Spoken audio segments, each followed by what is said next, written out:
Starting the stream. Nope. Welcome back, ladies and gentlemen.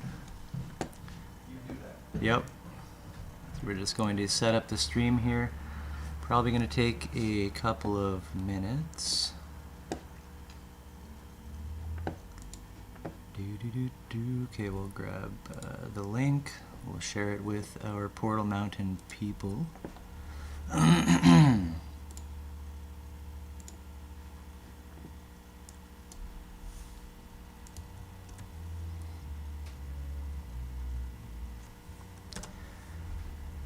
Dev meeting to be disclosed.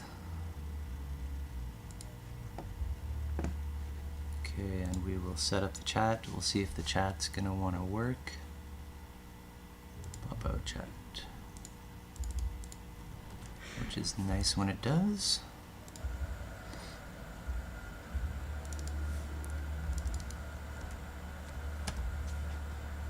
YouTube chat.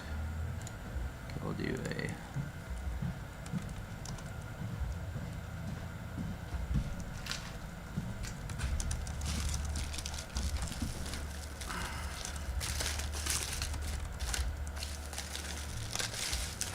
traditional Portal Mountain greeting and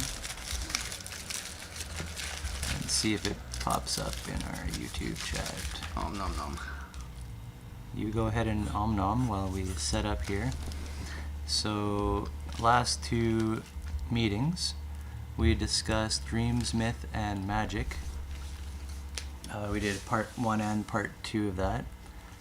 I think we got into a lot of detail on dreams last time. I don't know. We went into a lot of detail. Just that it's a phenomena that exists due to the sixth sense, that's the mind. In a dreaming sense, when the other senses are shut off, it's the only one feeding information. Right. In this waking sense, it's taking all the information from the other senses and reinterprets them over and over again. It's kind of like it adds them to a dream, to an ongoing dream. Yeah. And this is what we were talking about versus like the small chart and the large chart. As the small chart being kind of more lucidity of the moment, of just the process that keeps going and you're in the moment. And versus when you're in the big chart, which is the world constructing world that you step into unconsciously, or not intentionally, but that sort of provides what we would call meaning to that moment. Right. The dream kind of happens to you, and that's a normal thing. Well, yeah. But there is lucidity to that as well, which is to realize the process is going on, and to be able to step outside of it and not become trapped in the cycles. And we're going to get into that a lot today, I think. We're going to look right at the cycle, how it's a trap, and why the mechanics that make that very cycle work are actually useful in breaking up away from being, so to speak, tethered to an artificial, to having been utilized artificially as like a processing unit for an alien systemic world. And and that kind of gets into the sorcery and magic and all that. The manipulation of words,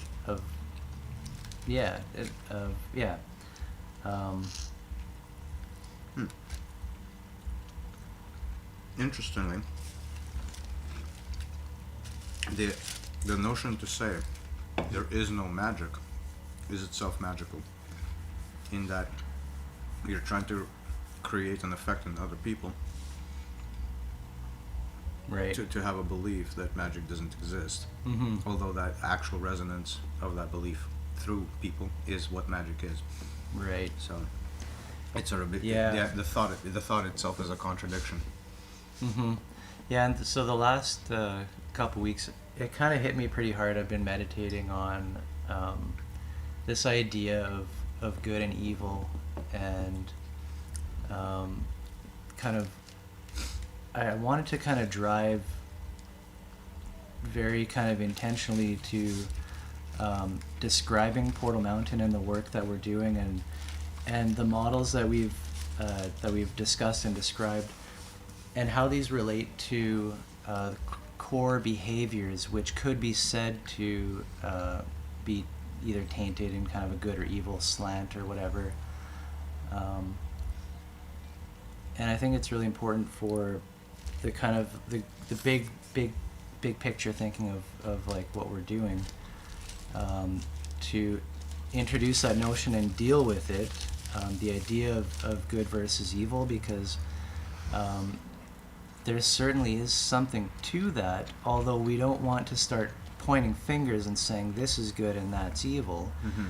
These terms actually point to something very core that we've been looking into, and this is where we're going to bring up the affect chart and how conceitedness can bind you into these narrative cycles where you're putting your ego calculations are just taking the front seat and just continually drive you. So your affect is driving you from all kinds of external points of influence, and this is the sorcery of the spectacle, all that kind of stuff.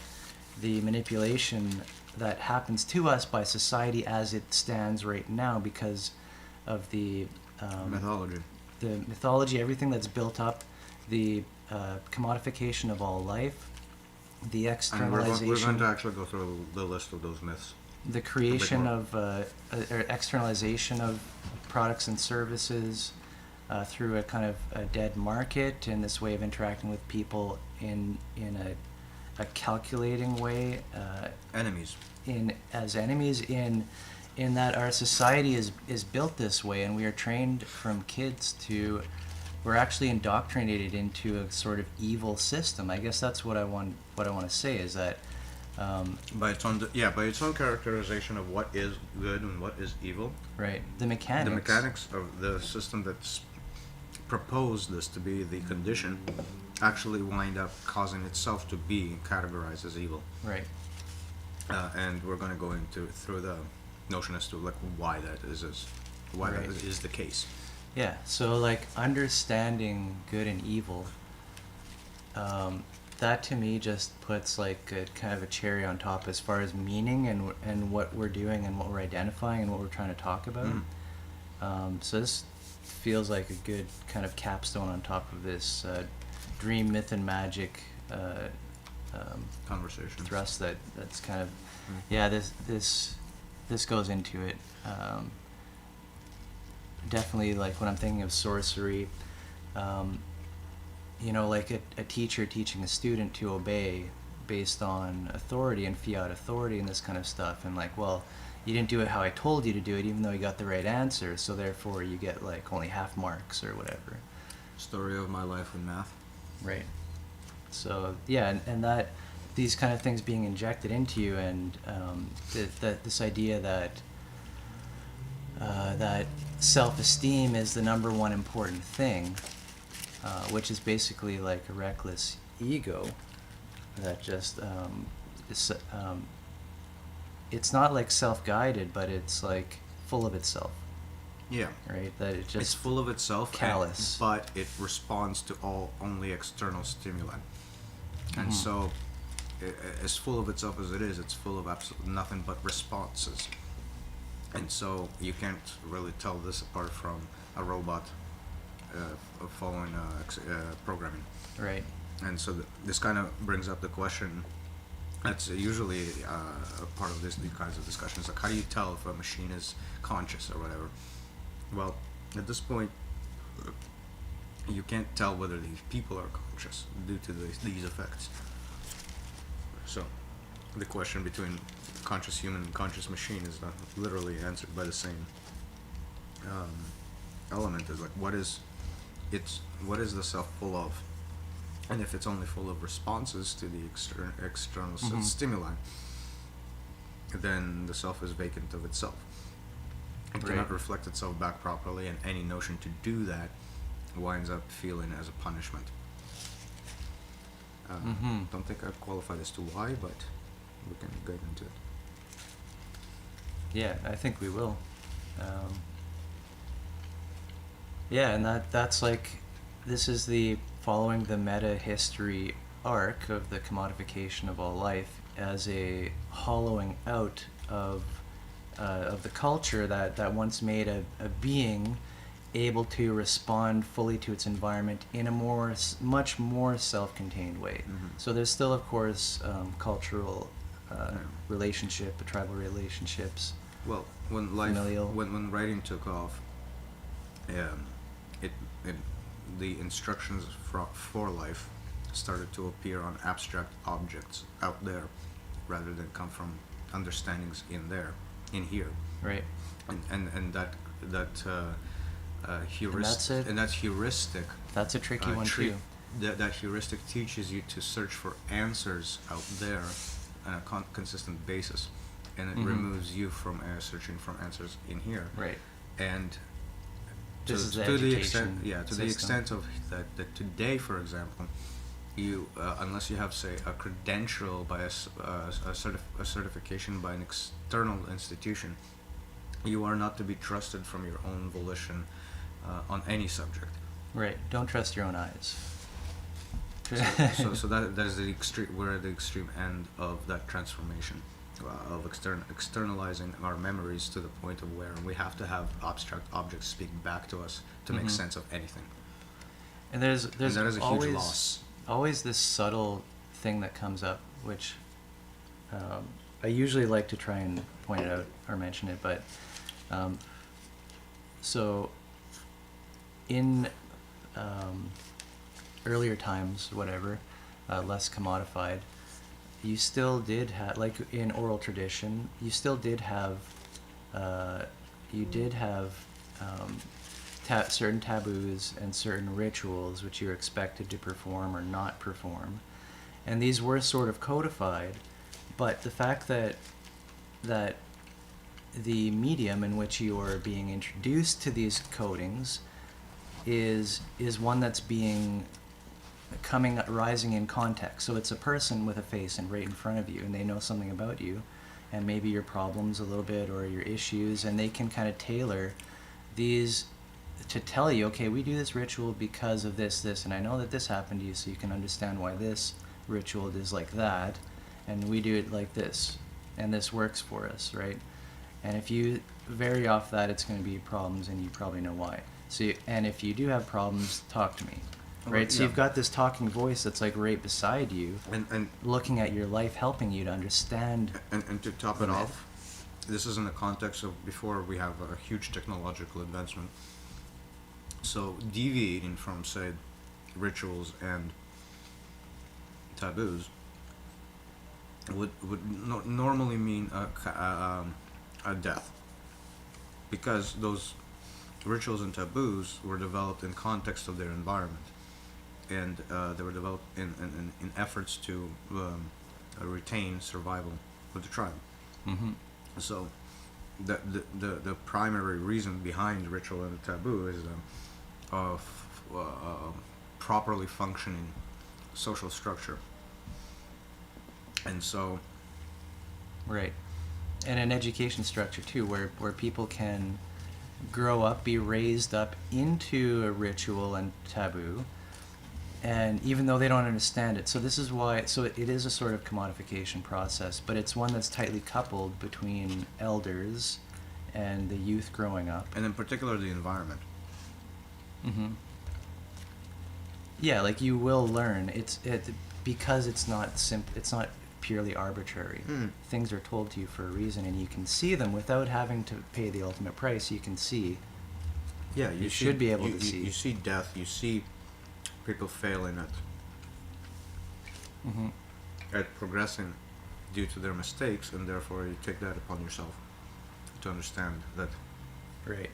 maybe you don't know why certain things are lined up the way they are, but you do know that doing this, doing the other thing, Mm-hmm. without having to put words behind it, Yeah. is what causes you to survive. And So- I think the reason why that would seem so obvious is because you are in nature, quote unquote, as an environment, which is, it's not all these mind games. You go out into the forest and it's like, these aren't mind games. Like, shit will kill you, this will kill you, that will kill you. Mm-hmm. This is your food, you have to get that without dying. There's no masks involved. Right. There's no representatives. Right. So, but in the modern environments, the office building and whatnot, depending on what corporation you're working for, the environment is completely different. All the expectations and the reasons for doing everything. And It's you all, only have representatives. It's all, yeah, like just much more arbitrary. Replaceable ones. So you're actually better served to utilize that human trait of not thinking for yourself and just monkey see, monkey do. Like, we're human see, human do. Monkeys don't even monkey see, monkey do, to a point, right? Once they understand why that happened, they stop doing monkey do. Humans, even if it's obvious why you should or shouldn't be doing this, monkey see, monkey do, human see, human do, they'll just keep repeating the thing even though it looks retarded from the outside. It looks like a retarding of cognition. Yeah. Yeah. So that's an interesting pitfall of human nature. You see a lot of that in church. Depends on the church, too. But Right. This is what made civilization up to be the way that it is. I don't know that we could be bootstrapped into such complex things if we thought too much ought to be rebellious. You know what I mean? Mm-hmm. Like when acting within certain systems, you kind of do what you're told, and it's because things are so complex that actually. a part of it is the hijacking of trust, right? As trust moved from faith moved from the tribe that you're in to the system that represents this tribe. It's been hijacked, so you're still instinctively forced to trust these things, but they are consistently disconnected from you, and so what you're trusting is not reflective of you, what you are. You mean your corporate overlord instead of like tribal elder? Ask any human out there to assess you; they'll tell you a bunch of shit that has nothing to do with you. For example, what am I? I'm sure some of the immediate answers that come to mind is white male. That is not what I am. What I am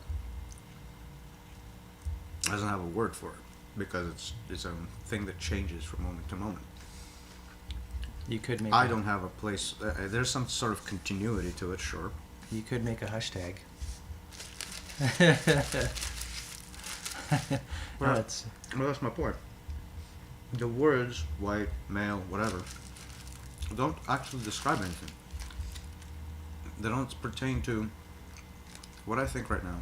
They don't pertain to what I feel right now. They don't pertain to how I see that tree. Right. They don't pertain to anything in my actual experience of being me. Mm-hmm. Aside from, perhaps, memories of certain interactions with the exact same system that insisted those things are real. Right. But they are real only insofar as the conversations and the sound bites of that Right. of whatever trade of information that's happening. The color and shape is like a visual soundbite given. Yeah. And it's, oh, I see, that's a white male. Yeah. And I think this is going to get into relevance more when we talk about the kind of root of evil. I guess we were talking about earlier. Like, It totally is connected to that because, for example, white male could be good, could be evil. It really just depends on which camp in the system are you plugging in the narrative into to get the response back. Right? That's the other element of the system that's obfuscated, in that you take any one of the narratives that you have And it depends on where in the lottery Right. of you're plugging into that system. Which interpreter? Yeah, I guess. how, Yeah, what like the some, outcome would be. yes, some people would be thinking, oh, yes, this color is evil, that color is good. Right. So like black is evil, for example, which drives a lot of modern conversation regarding racism from biblical perspectives, for example. Yeah, it's something. Are you talking about just like standard esoteric signifiers? Yeah, like the idea that like the white color and light and all that. Yeah, the Light idea and the darkness. metaphor, the idea that the metaphor Yeah. and the reality are the same thing. Or That's- the idea that the metaphor has anything to do with a skin color. Right, which incidentally has more to do with melanin, of all things, Yeah, sun exposure. which I unfortunately cannot obtain. Yeah, so that ties into good and evil very Yeah, much so. I think it'll- because if you look at every different superficial category, ultimately the only reason to have categories between this and that is to say which one is good, Right. which one is evil, Or and which this- one is better. and this is like the judgment. This is the judge archetype, if you will, that I was kind of alluding to earlier. Not Before that the it's stream. not a developed concept, so don't worry about it too much. It's just taking the archetype stack and sort of we went down the path of going outwardly with corporation, with personnel, with identity, and with state. This is more like going back inside into more like your mental processes. So like your judge, if you will, is like, I will do this, I will not do that. So that's sort of the state archetype in the mental process. The point there is to shit. So the ego wants to compare everything, reduce everything to a category. Yeah, to good and bad. Essentially, at the end of the day, the categories that really mean anything to the ego come from the non-egoic elements of the affect chart. The pain, the pleasure, and the callousness. Do you want to hit a break? I'll smoke. Smoke? Yeah, I could almost already could go for a break. So we don't have to though. Let's see. What was I going to pull up? One of them. Just the affect. The old affect chart. Yeah, so this is what we're referring to here. So the fundamental judgment of good, bad, or evil, or I don't care, doesn't pertain to me, is flowing from the conceited interpretation of the narrative that's ongoing, which gives stability to the ego, because the ego is found in the narrative itself as a reflection of this conceitedness. Right. In which case, it just turns all the the inner monologues into what do I do? How do I, like me. So the internal monologue turns into like a way of trading oneself with the world in position and authority and in transactions. All on representations, all on algorithms, all on symbolic calculations. Mm-hmm. So, because of that, because of the nature of that, the representations of the pain and the pleasure elements come out as good and evil in the narrative aspects of the outcome. And because of that, all other categories literally disintegrate, despite the fact that we have stars made of gases and all of that knowledge, scientific knowledge and whatnot. All of that knowledge trickles down through the filter into, do I like this? Do I not like this? Is this good? Is this bad? And that's it. Mm-hmm. And that feeds the loop again. So the identification of good and bad is an inherently conceited activity. Right, because on the altruistic side, both pleasure and pain and also neutrality appear, but they appear as an affect of in the sense that you're aware of it, but not as a particular element of the narrative you're in. The narrative you're in would be one of where you are aware of it, and so whether it's pain or pleasure or whatever, you simply see the affect being fed into an extrinsic narrative, but not one you're identified with, and you're just watching a movie float you by 4 minutes of a certain way, being aware of how it forms. Your decisions based upon it are not tethered to what the narratives say, but what your opinion of that narrative is. Right. So we're getting back to the small chart that we pulled up last time in the moment in which each moment is being processed. Yeah. So you have like your senses and your soundbite archetype moving into it's like this is what's now, and this is a calculation of what things should be, and from one moment to another you have that translation of, okay, this is what it is, so now I'm going to do this. That's a moment. Right. And so And it's a very tight coupled package, which we can see through the soundbite archetype expands out into the big chart, as we call it. That's how you would break it down, as involving the APS and the spectacle and how things merge together. you know what chart is actually good for that?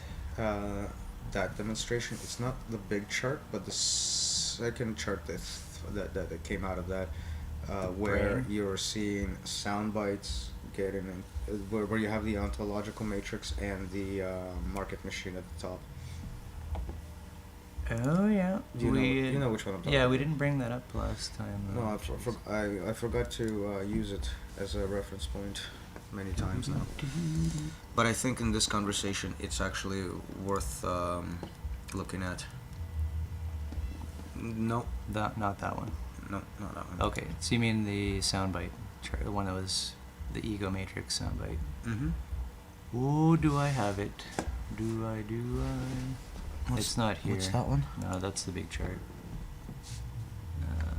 Let's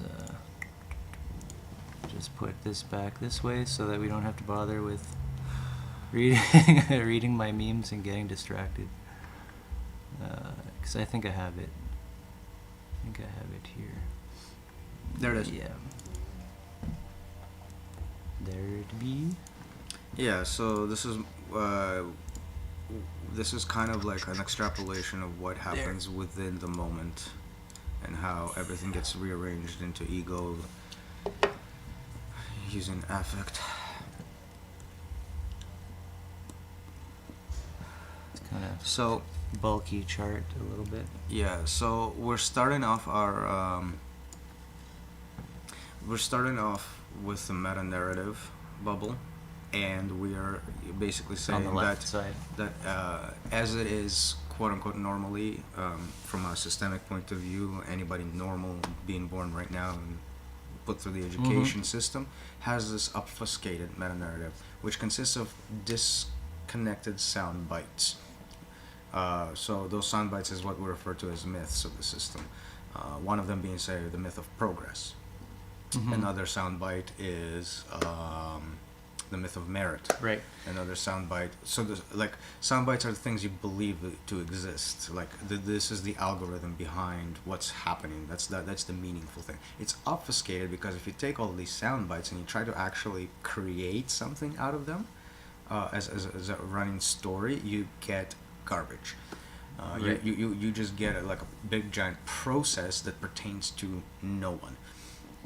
Hence the obfuscation, because nobody can find literal meaning, not Correct. literal meaning, but actual meaning. I think this is a good view of the culture as it is right now, as something that there's nothing really unifying what we think and how our world is constructed. It's kind of like ad hoc what are the problems that people can come across and wonder about society? How is it made up?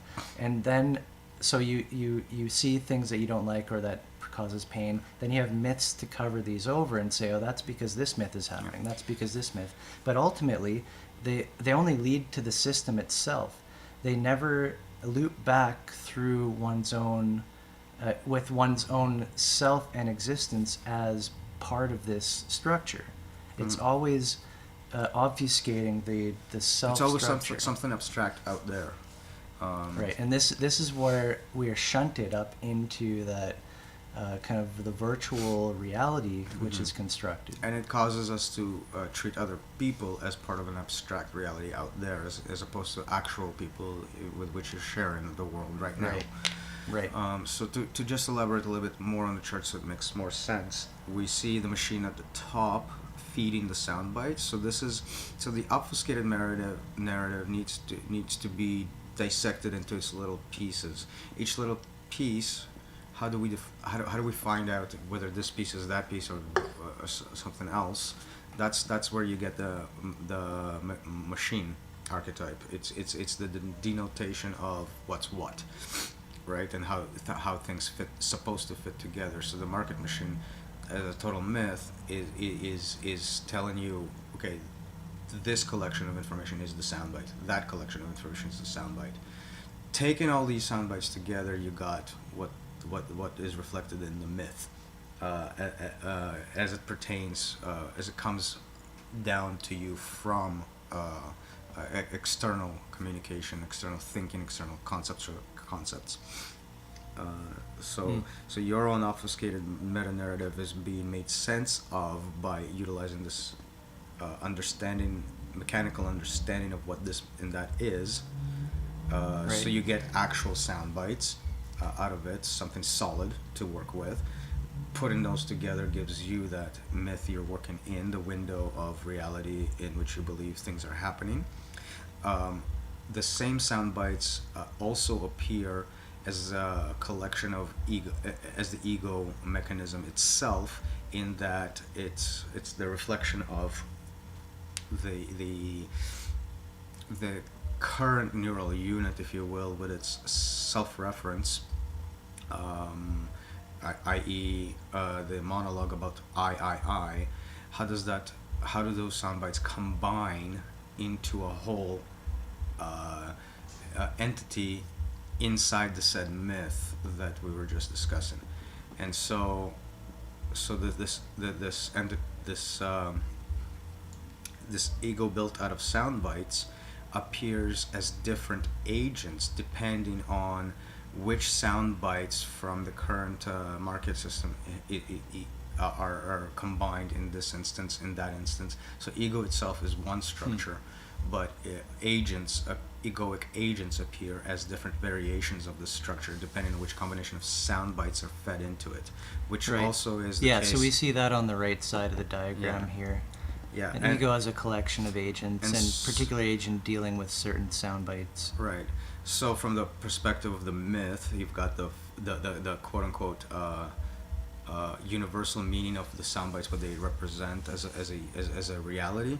Then you have the sound bites as they represent the ego, which fragments into different agencies.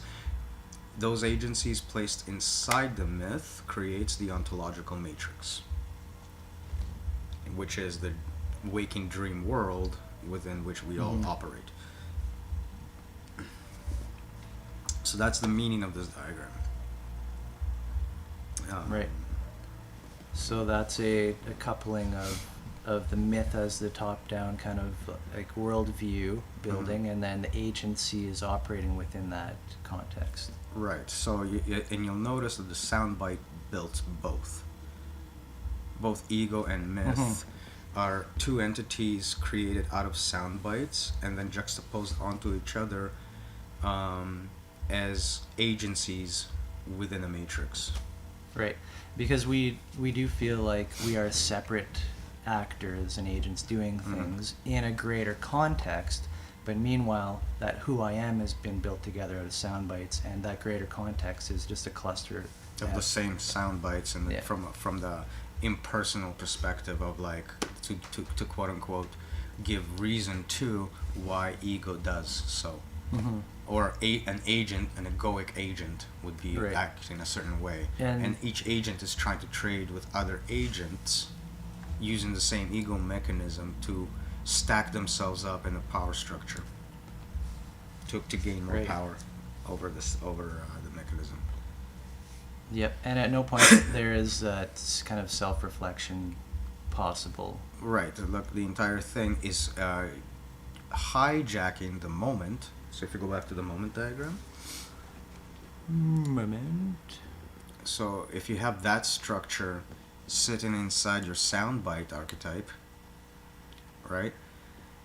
It's going to be forever in a flux of these of shifting around agencies, mythologies, soundbites, constantly churning that absolute meaningless trash that is simply mental masturbation sitting in the brain, doing nothing but causing anxiety and feeding back into narratives and solidifying Yeah. itself more and more and more and more until So- it becomes a completely runaway process. Right, which, yeah, it very early on it's installed and it just goes on its way. So this diagram is reflective of what we would ideally, or more ideally, be focusing on when we say, where am I and what's happening right now? Yeah. It's going to be, okay, you're processing soundbite archetypes in combination with your sense archetype, and you're creating moments of what's now and what should be. That's what's happening. That's all that's happening. But no, the ego wants to pull in all kinds of context from the outside as levers of control, you could say. In other words, bindings that the body and mind has been bound up. Oh, I have this role, I have that role, I have to do this. Something Right. just happened there, I must now do this, and I must do that. So we call this reward and punishment. Agents in the ontological matrix would be using reward and punishment The levers. mechanism. Yep. To induce rewards and to induce punishments, which come back as pain and pleasure affects, which come back which with the incorrect egoic sort of archetypical agency understanding, and the response to these is not to process what is happening, but specifically not to process what is happening that in the sense that the levers are being pushed here, but in the sense of like, oh, okay, I'm in pain. Oh, pain is bad.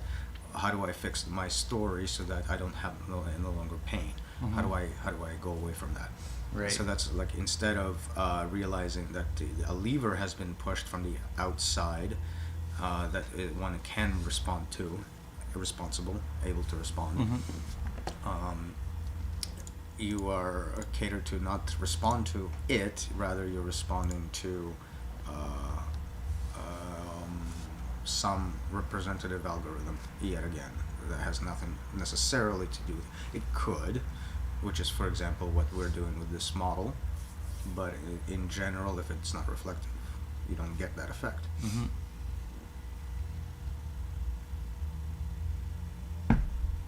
Yeah. And so we wanted to get into the words good and bad, or good and evil. And I think we'll probably go over this maybe a bit more in depth, exactly how we're linking this all up. But it essentially, the affect, if you're unaware of it, it actually binds you and potentially binds you to evil. And this is the system we're indoctrinated into without even realizing it, that it's actually encouraged because social control is what's the idea. People like it. When someone empathizes with you and you're doing the wrong thing, they want to beat you with a stick, right? That's the way that it works. The stick has come, and you change. So like, society expects these buttons and levers to be there. Like, oh, I can yell at you and you'll start to go fight or flight and get scared, and then you'll start doing the right thing, right? So this is already that we are indoctrinated, so-called, into a system which enables this kind of evil, but it's a natural thing. Like this, you should grow out of it into spiritual adulthood, as they say, and become more the master of your inner storm, it sitting in the eye of the storm, right? To not be pushed around, because systems of earthly systems, so to speak, heavily rely on this fulcrum point, the affect. Not only that, they also actively punish any deviation from it by. That's why I wanted to mention the words good and bad and evil here, in that pain and pleasure transform to attachments and aversions, which in narrative form become solidified as words such as good and evil. Now, once the narrative good and evil comes out like that, if we look at the moment and we notice that our soundbite archetype is sitting there with those pregnant words, good and evil, that something is good, that something is evil, right? Whatever is coming from the senses is going to be applied to that archetype. And so by doing that, you automatically this automatically leads to the affective experiences of either pleasure and pain, versus depending on whether something is quote unquote good, something is evil, that goes further into attachment, further solidifying the words good and evil within the narrative, within the attachments to the narrative, and feeds right back to the system. And so by just using these symbolic representatives as solid quote unquote objects from these processes, it actually traps itself into continuously be in something good, continuously be in something evil, and to always bounce between going for the good and avoiding the evil. Meanwhile, the entire process can be entirely undercut by simply seeing that these are levers being pushed with a different model, Right. So that the soundbite archetype isn't filled with that. If it isn't filled with that garbage, but rather filled with a model such as this one, which points to how this operates to begin with, you will start to see that as garbage, and therefore the levers and the buttons have no effect on the output narrative, despite of the narrative that came through. Right. And so this is the breaking point of this is the crutch, if you will, of where model and system and all of that collide in a very real way in one's experience. Yep. And allows one to deal with the system on the model's terms rather than always on system's terms, which, if you'll notice, takes the person entirely out of the picture and just uses it as a processing unit for itself, disregarding the entire person that is behind said phenomena to begin with, which is ultimately is evil in a sense, because the entire system is built out of living beings, and to have it completely turn around and neglect that fact Right. is incredibly Yeah. evil. Yeah. Like, that would be evil. Exactly. So we're getting at something here, which we're pointing at some very core functionality, which seems to me the root of all these kinds of other behaviors, like in social justice and whatnot, that in environmental destruction, whatever it is you're concerned about, it all seems to come down to misapplication of the. Well, if you'll notice, the one myth we have that the system provides to ensure that this is the only way to do it with is called law. It effectively tries to say this is absolutely the only way to go about it, and this is the systems of rewards and punishments Right. enshrined on some extrinsic abstract object out there, by which doesn't sit in any living thing anymore. It's just an idea floating around so that somebody can pick up, use against you as a beating stick, leave Right. you as a bloody pulp, and not give a shit about it one way or the other, because within the framework of the words of the law, this is good, that's evil, and therefore the narrative of extermination is legitimized. Hmm. It is fundamentally evil by its own definition. That is the irony of What is fundamental evil? the system is fundamentally evil by its own definition of what evil is. Right. Like it's a conundrum for itself. So like Mm-hmm. we, from this point of view, we can say civilization is in fact an evil thing by using civilization's own criteria for good and evil. Right.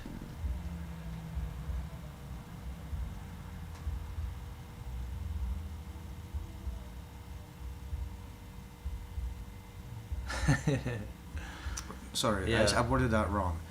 The machine, the market machine provides the solid idea of good, the solid idea of evil, but by doing so, Right. because it provided those things, if we go back through the model and actually apply those terms, we find that this market machine itself is Right. evil. The way it reifies those labels. It will never see itself as evil, actually. It can only see itself as good. Mm-hmm. And so this would be quote unquote the crux of the battle, the axial war of. Yeah. And that actually comes back to the other diagram of the chaos and order and the switching. What's good? What's evil? Right? The Right. system thinks order is good, so it sees order, but it sees order as a dissected. Yeah, I don't see it here. I'm As just a looking. dissected nature. It doesn't see unified. I bet you it's. Oh, it's in Telegram somewhere. Bet you it's here. It's a good little. Oh, there it is. diagram. Didn't take long. Because it's always used. What is chaos? What is order? Yeah. If we just use the words good and evil here, we find that the system will insist on order being good, and the model will insist on order being evil. Or in other words, chaos. So these are the same archetypes, but just reified in a more concrete way. Mm-hmm. I don't know what I can add to that. Yeah, it's a conundrum. I don't know, like, it's a big topic. We're kind of pulling together a bunch of things and also pointing at this kernel, like this very, very clear point of distinction as to what is a healthy way to interact with the environment and what's an unhealthy way. Yeah, I suppose. We're environmentalists now. Where at what? We're environmentalists now. Sure. Oh, another point of hate. Yep. If Actually, if you give it a word, it's going to become good or evil. And I think this is where a lot of the trip ups I have in conversations with people who do Taoism and all of that stuff too. In that instinctively this is correct. Like the more words you put to something, the worse it gets. The more garbage. This is literally the point we were making. The more Typically. garbage you put into that APS spot of like starting with the categories of good and evil, but then you, of course, can expand it to any category of quote unquote scientific or empirical knowledge, and then again reduce it all to good and evil, or want and don't want, like and don't like, if you want to go a bit more subtle. Mm-hmm.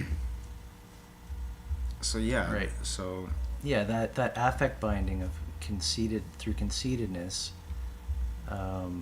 which is basically the question of where am I compared to that? Conceitedness is a phenomena that naturally occurs by the fact of the self-reference being there, Mm-hmm. which allows questions about I to form, and conceitedness will actually take the step and ask that question. So the lack of conceitedness or altruism is the self-reference is sensed, but the question is it doesn't take the form of that question.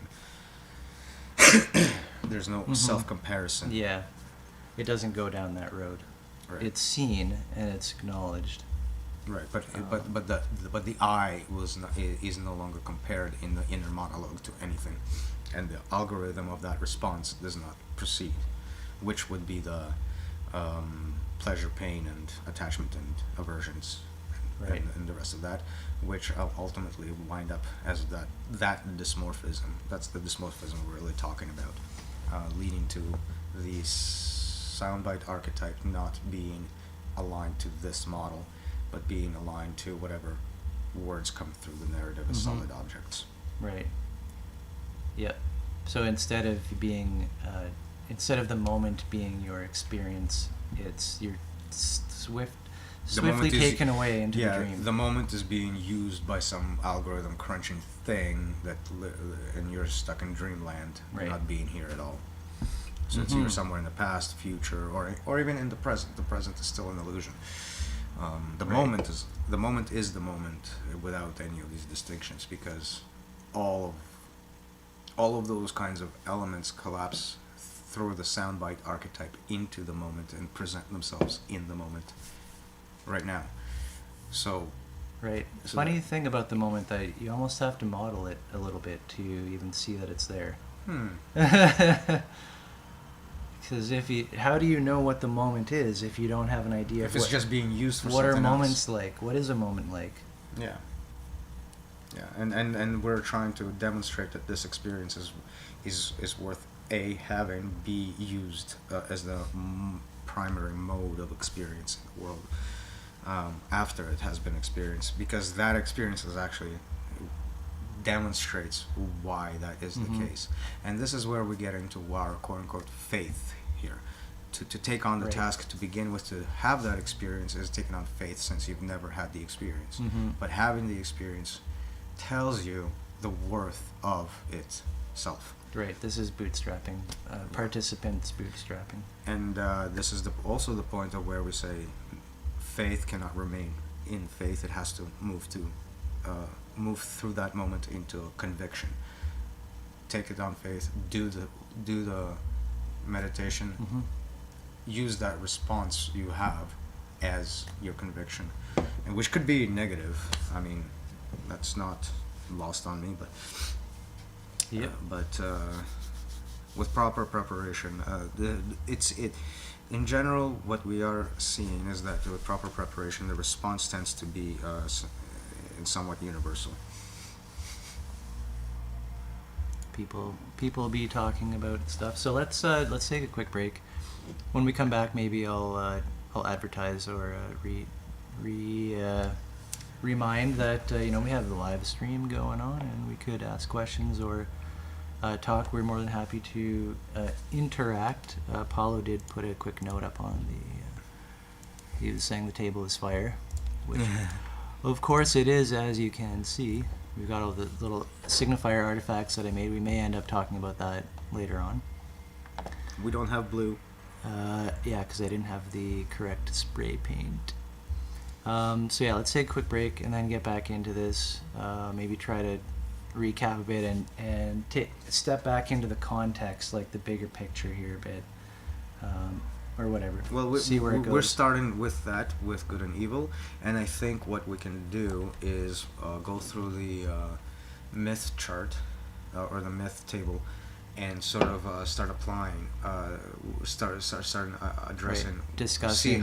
See how this is showing specific. good and evil. See how this is showing good and evil. See how this is showing, and it has a very particular skew for productive output. Mm-hmm. Or, in other words, Exactly. siphoning off energy off of whatever it's operating on top of. In other words, these are the myths that you would expect to find at the late stages of the commodification of all life. Yeah, and by doing so, we hope to demonstrate that the entire operative system of the market has nothing to do with living, but has more to do with siphoning the energy that living provides for other tasks that are Right. neither here nor there. Just whatever. If you've got money, Whatever's possible. you can make someone do a task. And yeah, like the God complex, if you will. Cool. All right. Be right back.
Them's fighting words. That's right. 'Tis the mistake. Take that, Hindus. I mean, 'Tis not the the mistake. not Hindus, but Sanatana Dharma. Just so we're clear, Uh-huh. it's not about people. It's about ideas and dharmas.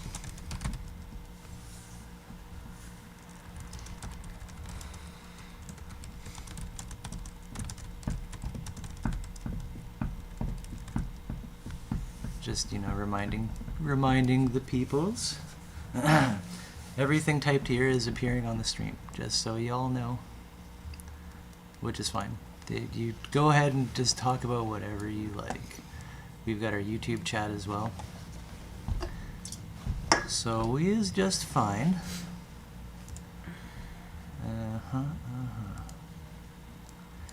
Yeah, so a lot of times, like, I feel a bit kind of like overwhelmed with like the fractal and all that and what we could talk about potentially. And there's something to be said for planning, but at the same time, like what we were talking about before, like sometimes just off the cuff or organic, as you said, like discussion can be very fruitful, productive, can just go in ways that you never thought. And so that's kind of what we've been rolling with, just kind of riding on that. Yeah. And at the same time, the comment was made that it's kind of like the sutras as well, Buddhist scripts and whatnot, where you just have a discussion, or even like a Plato's dialogue or whatever. Like, although for some parts there I was kind of distracted on the computer, but like, if we can kind of like just get a dialogue going, or like I can, like, we try to understand each other's points. It kind of, I think the sum is greater than the whole of its parts. Well, I think part of it is that you're also close to the material, so it's not like there's a lot of misunderstanding and there's not a lot of we don't have to do a lot of backtracking and re-explaining something. True. In the flow of that conversation. At the same time, I do forget a lot of stuff, but that's kind of good, because then I can kind of bring it up, or whatever, and we can fill in details, Well, it would be a mistake to to codify it entirely as this means that, and this comes directly from the discussion we're having right now. Yeah. If you do that, there's a bit of a problem. You're going to get into the problem of it's the solid words interfering in your soundbite complex. Archetype, sorry. Yep, it's a lever and button being pushed. Yeah, and I mean, it's the fact that we're discussing it does not mean that we're outside of that effect. In fact, the main motivation for the discussion is driven by the egoic elements of our lives, not the esoteric, not the altruistic ones. Yeah. Although we're trying to at least take that in the form of an artifact, until it isn't, until the empathy. Right. Yeah. Like until the empathy thing itself starts to take over. We're just doing our best to try, like with our blind man's cane, like. Going through. Like we're feeling this out as we're talking about it. So that's not to say that what we're dealing with here isn't extremely well developed over years, like what we've been doing, and not to mention standing on the shoulders of giants. Well, like we have been able to confirm through our own experiences the veracity and whatever of the model and all that. Well, my experience with this model stuff is that every time I go back over material other people have written in the light of these structures, it's almost amazing how everything just seems to fit into every little slot that has ever been developed in such a clean way. There's the T Merchant on YouTube. Yeah. Hey, buddy. Yep, go ahead. Yeah, so like, for example, like I've been rereading Society of the Spectacle, right, which is a tough read to actually get through. It's incredibly dense, but as soon as you start to try to read those words through the lens of this model, all of a sudden you're starting to see, okay, this causes this, causes this, causes this, causes this, causes this, causes this, causes this, and then the cycle, and the same reifications that we're talking about are occurring in the expositions that we're reading. Likewise, with my experience with reading Darren Allen.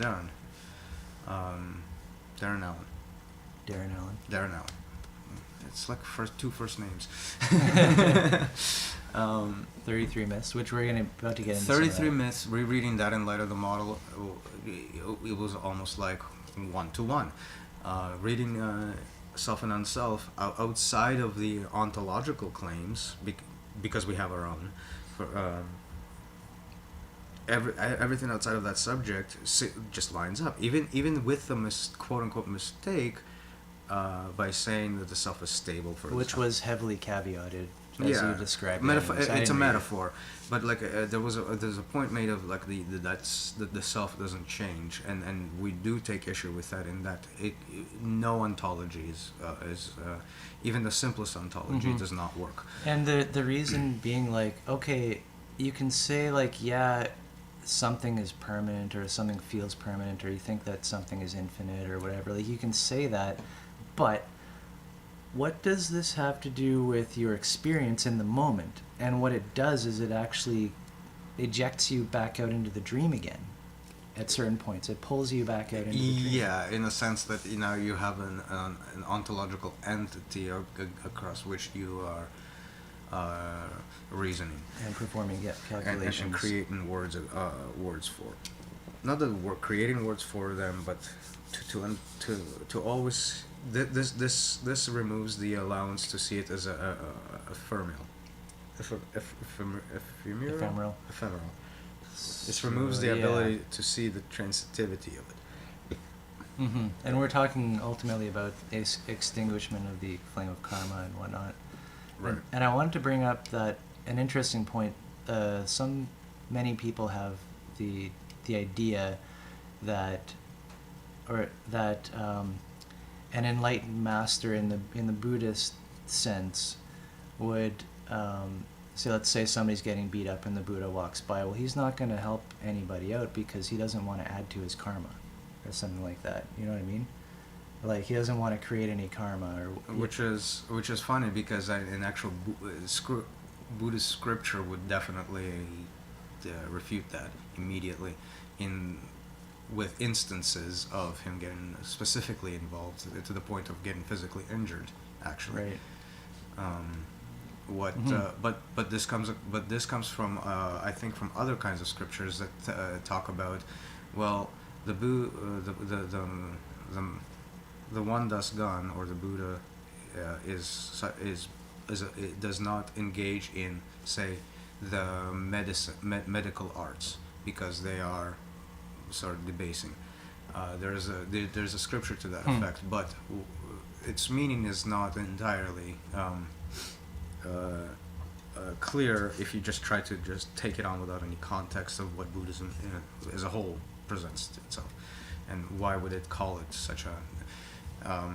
To cover that point very briefly, the point being made is general illness and distress is an environmental problem, and to engage in medicine is retroactively try to treat symptoms rather than attack the problem at the core, which is not to create the situations that lead to the need for medical arts to begin with. Right. So it's a much deeper point that isn't really easy to grasp. So, and I think we will maybe hopefully end up getting into that a bit more too. Just that the kind of like altruistic aspects of like properly placing empathy and sympathy and all this, and how that can plays out in a quote unquote good way, right? Well, we have two forms of altruism. Let's just get that out of the way. The reason there's a connection between altruism and conceit is in that altruism can take the form of what's in it for me, Right. which is the most basic kind, where people should really start with. Conceited altruism. Yeah, it's still Yeah. dysmorphic in that you're fostering some attachment to a narrative, Right. but in this case, the narrative you're supplanted with is hopefully the model, and Right. that's the key there. With those two pieces, the conceitedness. It's a eventually, bootstrapping yeah, process. the narrative is meant to not taper, weaken and dislodge the conceited aspect of the altruism, upon which, after some time, hopefully if the feedback is proper, Right. the awareness of this dynamic comes to the forefront of your awareness, and you start to deal with the conceited operations in an altruistic way, removing it further and further from the equation. Yeah, and we talked about that last stream as well, that the necessity of priming people with bootstrapping materials in which they gain a sort of pseudo perspective of altruism without quite being there yet, because it's conceited. Yeah, and the reason to do that is because once you break the ego away from the operating procedures, if you will, of your mental. In other words, of your- when you gain lucidity into the small chart and you see moment to moment is happening. Yeah, like so as to not to fall back into quote unquote the dark night of the soul, having effectively nowhere to take that new reality to, having nothing to fall back Right. on, as the ego breaks finally. You come back to the machine and you're like, what the fuck is this? So this priming that we're talking about, like the egoic altruism, is there to sort of fall back on, without the ego. So you have actually a trajectory to go through after the fact, without necessarily losing sight of what the hell you're doing, and why you're doing it, and what's it all for.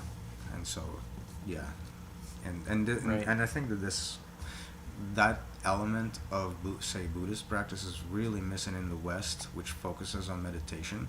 Right. Because yes, it can dislodge that ego, but without that understanding that what you should fall back on, like you're just lost now in the world, and without any supplemental soundbite narratives, what goes in there might as well be just as much garbage as there was before. Yeah. There's no there. It's a very high risk situation. It can turn to like sociopathy. and all that. No, it's normally comes out as depersonalization. There's a whole thing about it. Depersonalization is when you have this experience, but you're no longer you become incapable of wearing your mask, but you're also become dysfunctional in society. Whereas what we're aiming for is a kind of depersonalization, but where the concept of mask wearing is still Right. one that is used as a tool. I guess after I the was fact. pointing at how that can come out in frustration, I guess, and a kind of malevolent. Well, you have nowhere to go. Of course, it's going to be frustrating. Right, like you'd be pretty pissed off with society and all that, and I guess that's what I mean. Like, Right. and you could take your revenge to get your pleasure. So the and all this baggage, kind of stuff. so yeah, the baggage of all that quote unquote evil that you now see, coupled with no recourse, of course, it's going to be terrifying. Yeah. Yep. And so another aspect of good, I guess I wanted to maybe touch on is simply isomorphism across the stack, and like this kind of scenario where you come across somebody who's getting harassed or whatever, and do you say or do you help them or do this or that?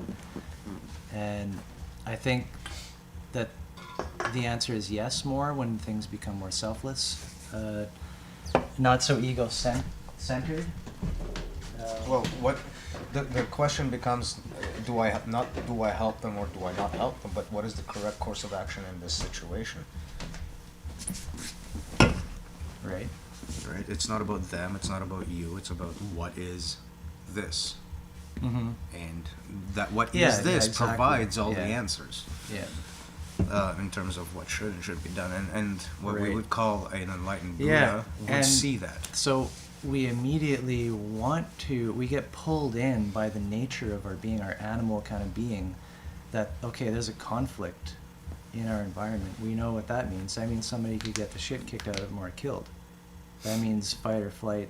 And this machinery is just coming up into the memeplex, right, too, to make it even that much more difficult. So you maybe know what's right, but are you, maybe the coward takes over, right? And this is when conceit is playing the role. Right. When conceit is in place, it's making comparisons about where am I in that situation, how do I move myself below something, how do I move myself above something, it's basically a comparison of equal, greater, less than. That's it. Right. It's a pretty basic mechanism to say yes or no, to make a distinction. Is this pleasure? Is this which way is pleasure? Which way is pain? Right. And if that factors in, basically, if that factors in, so pleasure and pain being just affects, things that the sense comes up to you. You feel it. It feels good or bad. And if that factors in a major way to your decision, this is conceit. Right, because to me is coming pleasure and pain. And when that becomes part of the next step in the narrative, like when you inject whatever that calculation is into the next step of you go through the small symbol processing element. So you go through the small chart.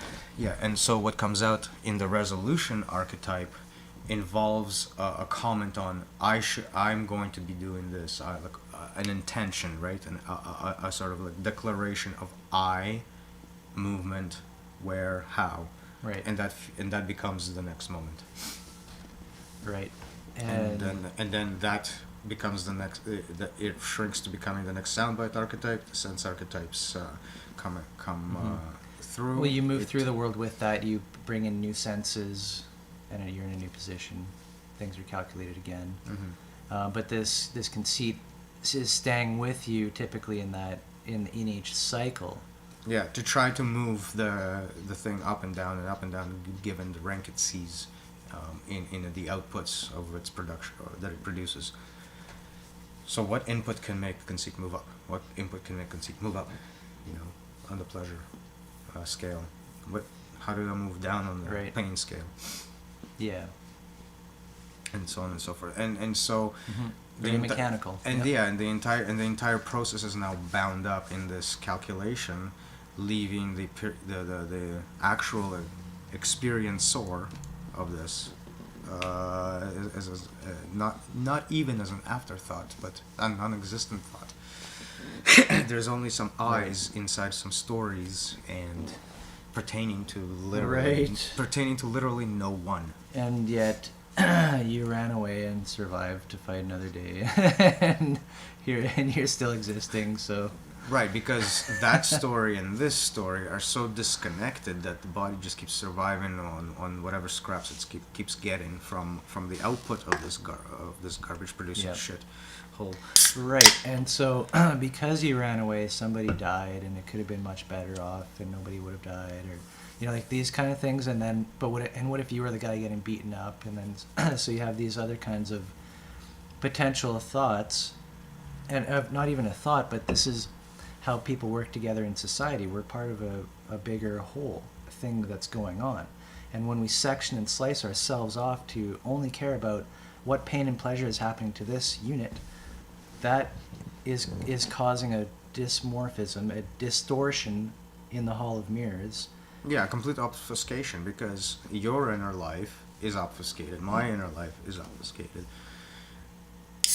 Your inner life over there is obfuscated. Together, our meta-narrative does not produce anything unless we all, essentially what we're doing right now, take the time and effort to kind of create a DNA of mental understandings, a model, if you will, that binds us in a way that, like, okay, because of these processes that the model is doing, there is a reflection of it here, there's a reflection of it, and we all know each other. Like, we know who everybody is. Vicky's watching too. And that, I think, is fundamentally the goodness of, say, this model versus the evilness of the system, if you wanted to put it that way. In that, by having this core DNA of mental thought, a common myth, a common model, not a superficial model, but one that actually is reflective of the inner self to for everyone, in the universal sense, like this model will reflect your inner experience much more like it would mine. Then you and I can now talk on the same level of myth. The words that I sing is the song that you hear, and vice versa, versus the pop culture bullshit of I'm horny, move your butt. That's what it's all about. Yep. That's a song, by the way. I'm horny, move your butt. That's our next bestseller. Yeah, you can see it in the pop culture movies, and especially like just listening to the radio. Oh, meaningless garbage. Meaningless. It's so painful to listen to people talk. Nothing. Just repeats. Just things. That's why I call them sound bites too. Because what you get from a day to day is, hello, how are you? Right? Like. No, it's how are you? Fine. Okay, good. Yeah, nobody gives a shit. Nobody really gives a shit about how anybody is. But yeah, it's a ritual. This is actually a ritual. That's not a ritual. That's a ritual would have an actual. Sorry, I'm just being pedantic about this. Yeah. I want ritual to be meaningful, so it has to be attached to mythology that is reifying the individual engaged in the ritual. What I would call this. It's not a ritual, it's more like an algorithm. Because what it's lacking is anything outside of its symbolic shunting process, right? It's this. It doesn't have it's to, symbol though. for symbol. It doesn't have to. No, it doesn't. Okay, sometimes people, when they meet... This is hijacked. They actually want to know, how are you doing? Because what they're about to say could be, maybe unsettling or something. And so first off, you have to like establish, okay, are you doing good? Are you doing bad? But you notice that conversation never actually sounds like, hi, how are you? Right? Like, it can, in a business sense. And yeah, this whole disconnected shit. But yeah, like a business partner or whatever, you may actually want to know, are you good or bad? Okay, if it's normal, okay, now I'm going to dump some shit on you. I'm agreeing with you. What I'm saying is that when you come to a person and you want to know how they are so that you can do that, you will never say things like, hi, how are you? You will say something like, are you able to like hear bad news right now? Like you'd be more specific. You'd be more specific with your intent, with what you're trying to say. I'm just saying that I can't imagine that conversation starting off with with a frivolous, hi, how are you? I think this just highlights the difficulty of making distinctions, really, like based on what it looks like. Well, so it looks like a standard greeting. Does that mean it's just no? fluff? I think the distinction is right there. I think the distinction is right there in how automated the interaction is. Because yes, but you don't know that by looking at it from the outside. You can tell. You can smell. Yes, the conversations like that easily. They're easy. It's called small talk. Yes, like, I know. You hear it everywhere, and you see most people only engage ever in it. You can't take what was said as proof that it was small talk. No, you just can't. That's what I'm saying. That's a difficulty. You can't. You can't take it as proof, but not from a single sentence. Not from that. And I'm just bringing it. Yes, but the full context of the whole conversation will always illuminate if it was frivolous or not, and it should, yeah. And for the most part, it will be, because I mean, if we're assuming that the majority of transactions of human existence happen on the right-hand side with the conceded narrative, then you can assume that in general all of these conversations will effectively land on the frivolous side of meaningless words said into the air for no reason. What do we got there? We've got chatters. Welcome, chat. It's Paulo and T Merchant talking. Metanarrative.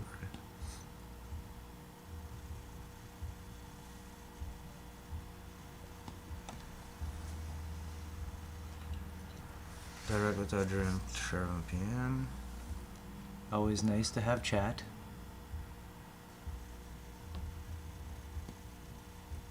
This is probably just recently. Yeah, we have a bit of a delay, so sorry about that. Between the actual recording and the time we see stuff come up. Okay, I think they're going into their own thing a little bit there. Yeah, no, it's relevant. It's just we were talking about Buddhism too, slightly here.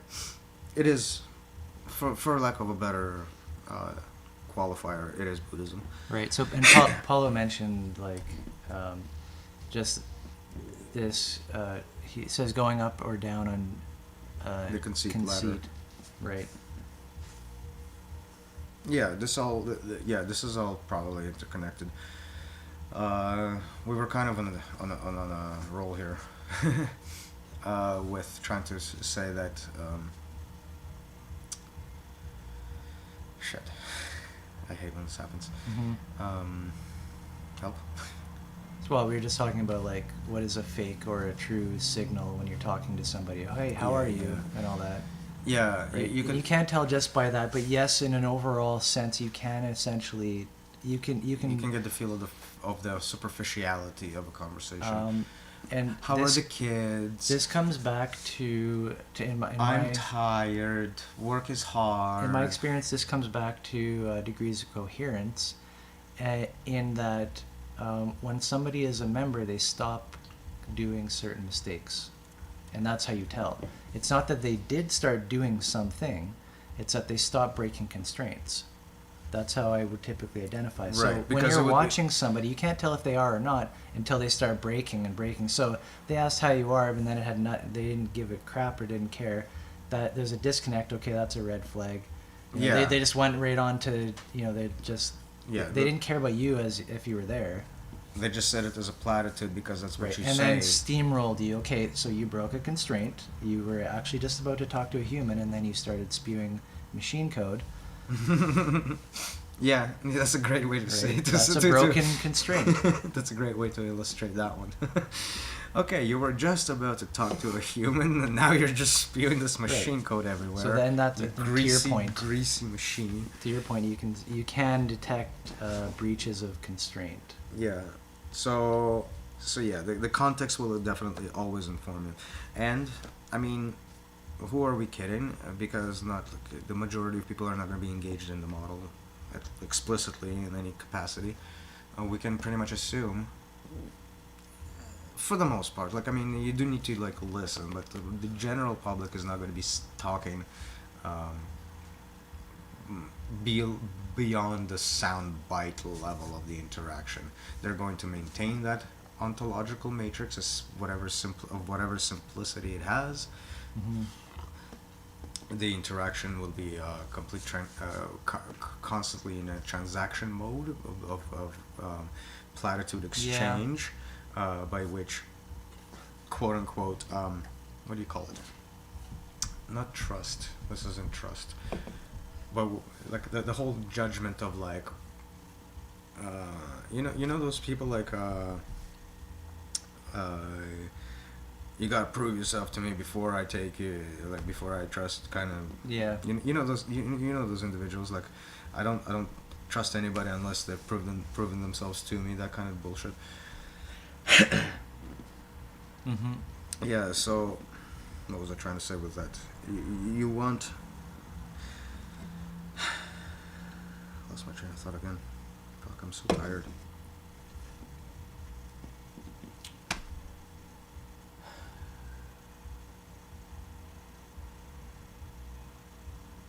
Well, it's the machine talking to machines. Yes.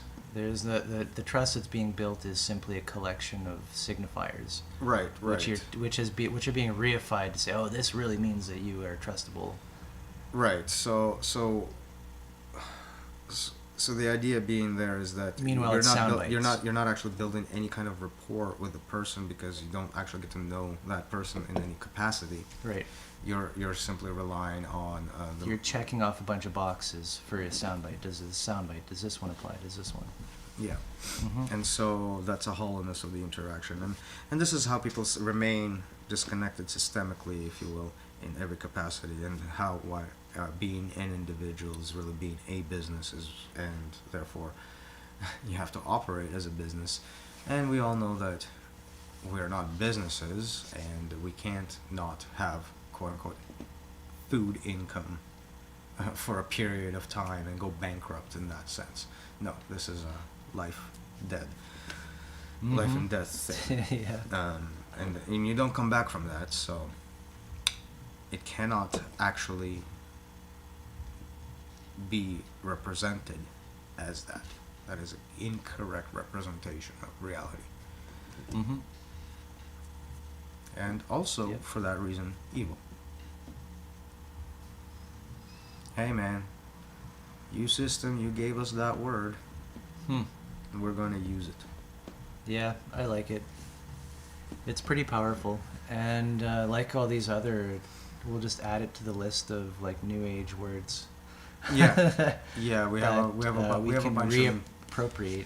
we have a bunch of appropriations of New Ageism and scientism, so it should be fun.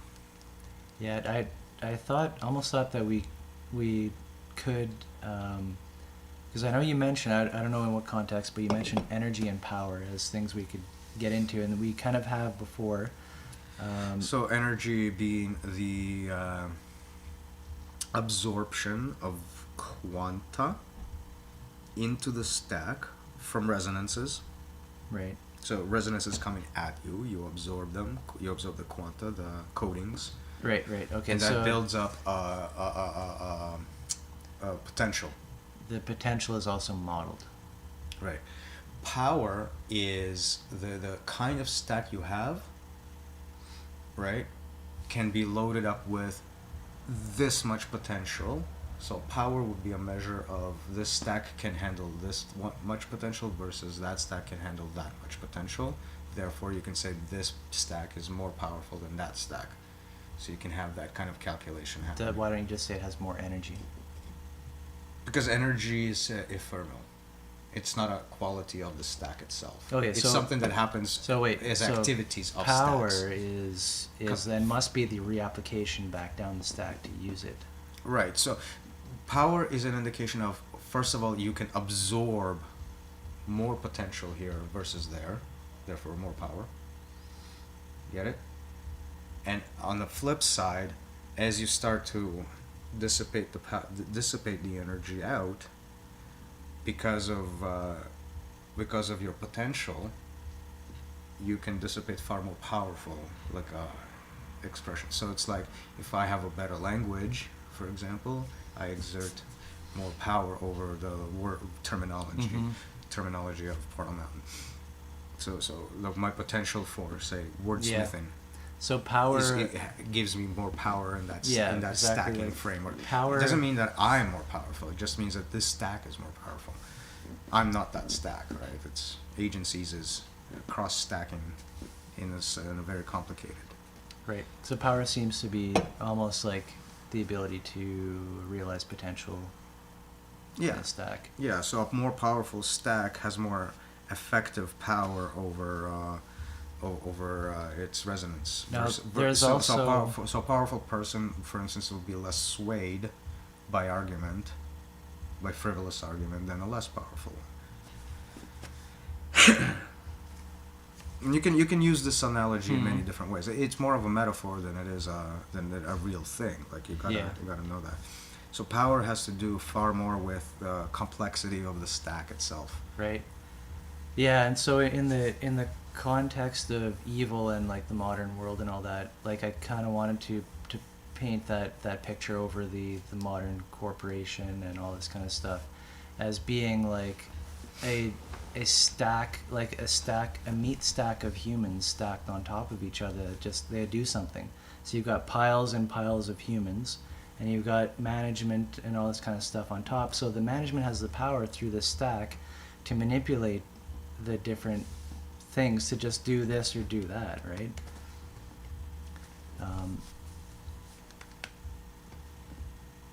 That's kind of how I thought that we might get into that, and just in the good and evil context, like, you've got massive corporations that can just be pushed in that way. It's like, crack the whip kind of thing, and due to the fact that they're hooked into the commodity complex which they can't remove themselves from or they'll die, they need the income, they're going to do what you say. So, right, there's a power in this corporate stack from the CEO down to say, okay, now I want my whole company to dress up in a clown suit and go running down the road and do something, a parade. Mm-hmm. You can force your employees to do that. If they don't like it, then they can go find another place to be employed, right? Like, totally arbitrary. Yeah, so it does have that effect. Yeah. Evil in its implementation, in that the employees cannot disconnect from that. That whole thing is reified to them, and the employees play their own evil part in it, through the switches and levers that they can't disconnect. By being the doormat. I'm going to be very hurt if I don't have my income. Therefore, no way in hell I'm going to say no to the boss. Therefore, somebody else can get hurt instead. Yeah. For now, because the problem is that Right. this thinking is It entirely degrades. right now, because the next Right now, tomorrow's for me. Yeah, but tomorrow company changes its mind. Tomorrow company changes its mind again. Tomorrow company changes its mind again and again and again and again, and you're Right. always stuck with just always being a doormat. Right. Quick break time? Please.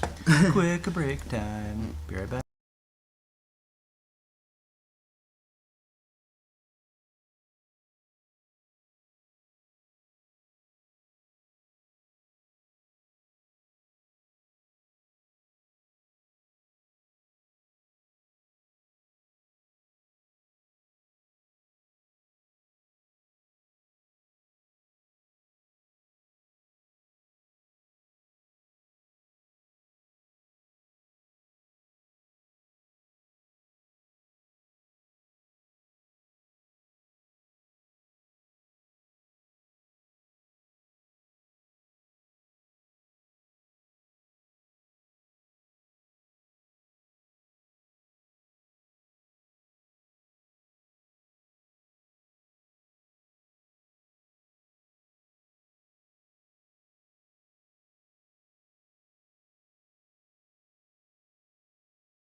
It is time. Welcome back. Oh my god, look at our YouTube chat. It has explodinated. That's a first. That's cool. It's only obscuring you halfway, so it's no problem. Yep. This is 6 feet, right? So good and evil. Maybe that's the label of our live stream. Maybe that's the title. Good verse. Is it versus evil, or is it good and evil? How is it versus? Yeah, they're not. It's kind of one and the same thing. Both words are a mistake. As far as the labeling construct or procedure, They arise from the same spot. So I don't know if we will ever call it versus, but good and evil. Yeah. How'd it work? Good and evil. Yeah. So just thinking, like, the way that we're educated and kind of indoctrinated into this way, how we are raised up. Educated, you mean like school system? The school system, but also in the home, the family, whatever unit. Well, they are the school system as well, because like it works in tandem, right? And there's another thing, also, we can apply a coherence model to this, and we can understand how it's kind of normal for reward and punishment to guide and dictate your behaviors in early life. That's kind of a normal thing. Well, it's also what the environment will do as well. Right. So the parents doing that for you, even in a seemingly harsh way, then in themselves imagining, that if the child makes this mistake, they're in the real world, their punishment's going to be 10 times this, even though this seems severe, right? So that's a tough thing that to mete out punishment. Well, I can tell you, from speaking from experience, it's a fucking impossible. It's impossible to meet both criteria. Like, it's impossible to not to interfere with their lives the way I would prefer, right? Given what I'm talking about here, and at the same time not leave them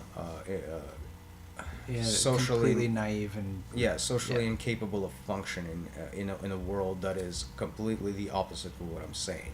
Mm-hmm. So I have to make sure that to some degree that world isn't going to be a complete surprise, right, on exit.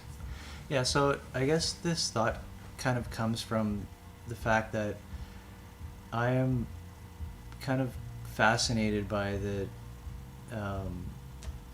I guess religions, like looking at how religions can go wrong and very wrong, and even like explicitly wrong. Like, I don't know, when you worship this like pleasure and pain affect, like when your religion is specifically to go after this stuff. Yeah, that's the ultimate end for the narrative, is to create that deity that ultimately rewards and ultimately punishes you, right? As an extension of the thought process. Mm-hmm. And so, even in the most extreme and wicked cases of this type of organization, we can still compare that to modern secular life and say, okay, the roots of that are right here. Like, this is one and the same. These are not different. Sorry, can you so secular life, in it being educated into this system where we chase after affect of pain and pleasure after pain. Well, for one, this isn't this process in and of itself is not any different than traditional religious indoctrination. The only reason it's now happening, say, on the scientific end of things, aka secularism, is because the technical arm of the system has gotten a lot more sophisticated in the past couple of 100 years, and so this sophistication reverberated back into a reconfiguration of the accepted religious mantras, which now moved away from non-technicalities, from the non-technical domains of authority into technical ones, and so the religious the religious sort of fervor of maintaining law, of maintaining order, of maintaining power in a specific power structure, overlaying the society, moved from mystic expositions to technical ones. But the roles of individuals just carried through. So priests transforms to professionals, the ordained, the certified, the ones blessed, quote unquote, by the whatever system you're supposed to be representing. I think, reminds me of what they. So I can't remember which system or whatever thoughts. But as long as you have agents representing a system within an ontology, within a matrix like that, you have a religion supporting it. So this idea of the cathedral as the religious system simply morphing and meshing into modern times, and so it's there. So the cathedral is now the academy. Right, and we've got people wrapped up in this idea that you can just myth and magic aren't real, which is a magical thought. Mythical magical thought in itself, which actually hermetically seals you against the perception of it. Exactly, right, and so you become the worst of possible of you become a tool. Incidentally, if you listen to this rhetoric, the market only needs tools. So that is not an accident. Right. Which means that the system is also actively punishing or treats this investigation into itself as something to be punished for rather than rewarded for. So the system is not going to respond in kind with a direct quote assault on it like this. Right. And what we mean, I guess, is by the system, if you try to talk about this to anybody, just go ahead and try it and see what happens, and then you'll see what the response is. It's going to range from why are we talking about this, as in the ego is going to just move into the callousness of it and say this is completely irrelevant and it's not going to allow any of this to interfere with the narratives that are going on. You're keeping it in isolation. The other response will be negative because the entire framework of the ego is reliant on the narrative that is proposed to be incorrect. Therefore, the entire fragile structure, the entire fragile structure of ego itself is exposed this way, and that is an extremely painful experience. Why is it always so painful? Because we're not. There's no alternative to. This is the other point where you need an alternative to fall back onto once the ego is destroyed. If you don't have that, it's a pain. It's only pain, and there's no forward movement in sight. And so you either get nihilism, it's inherently. Or a jump back into a complete solipsistic sort of. It's inherently painful because none of what's being illuminated here is sound biteable. You don't turn it into a sound bite. That is the root of the pain, yes. In that the words can never be used literally, no matter how many times they've been repeated. Even no matter how many times we repeat the model. With these particular words, the words that we've used are not the main point. Paulo says the horrifying part is that the narratives that destroy and punish themselves conflict with the narratives that the reward system also create, Hence the possible origin of dysmorphic communication. Well, yes. Also, this is the root of what we keep calling obfuscated, the obfuscation of the meta-narrative. If you try to place all of these sound bites together, you get horse shit.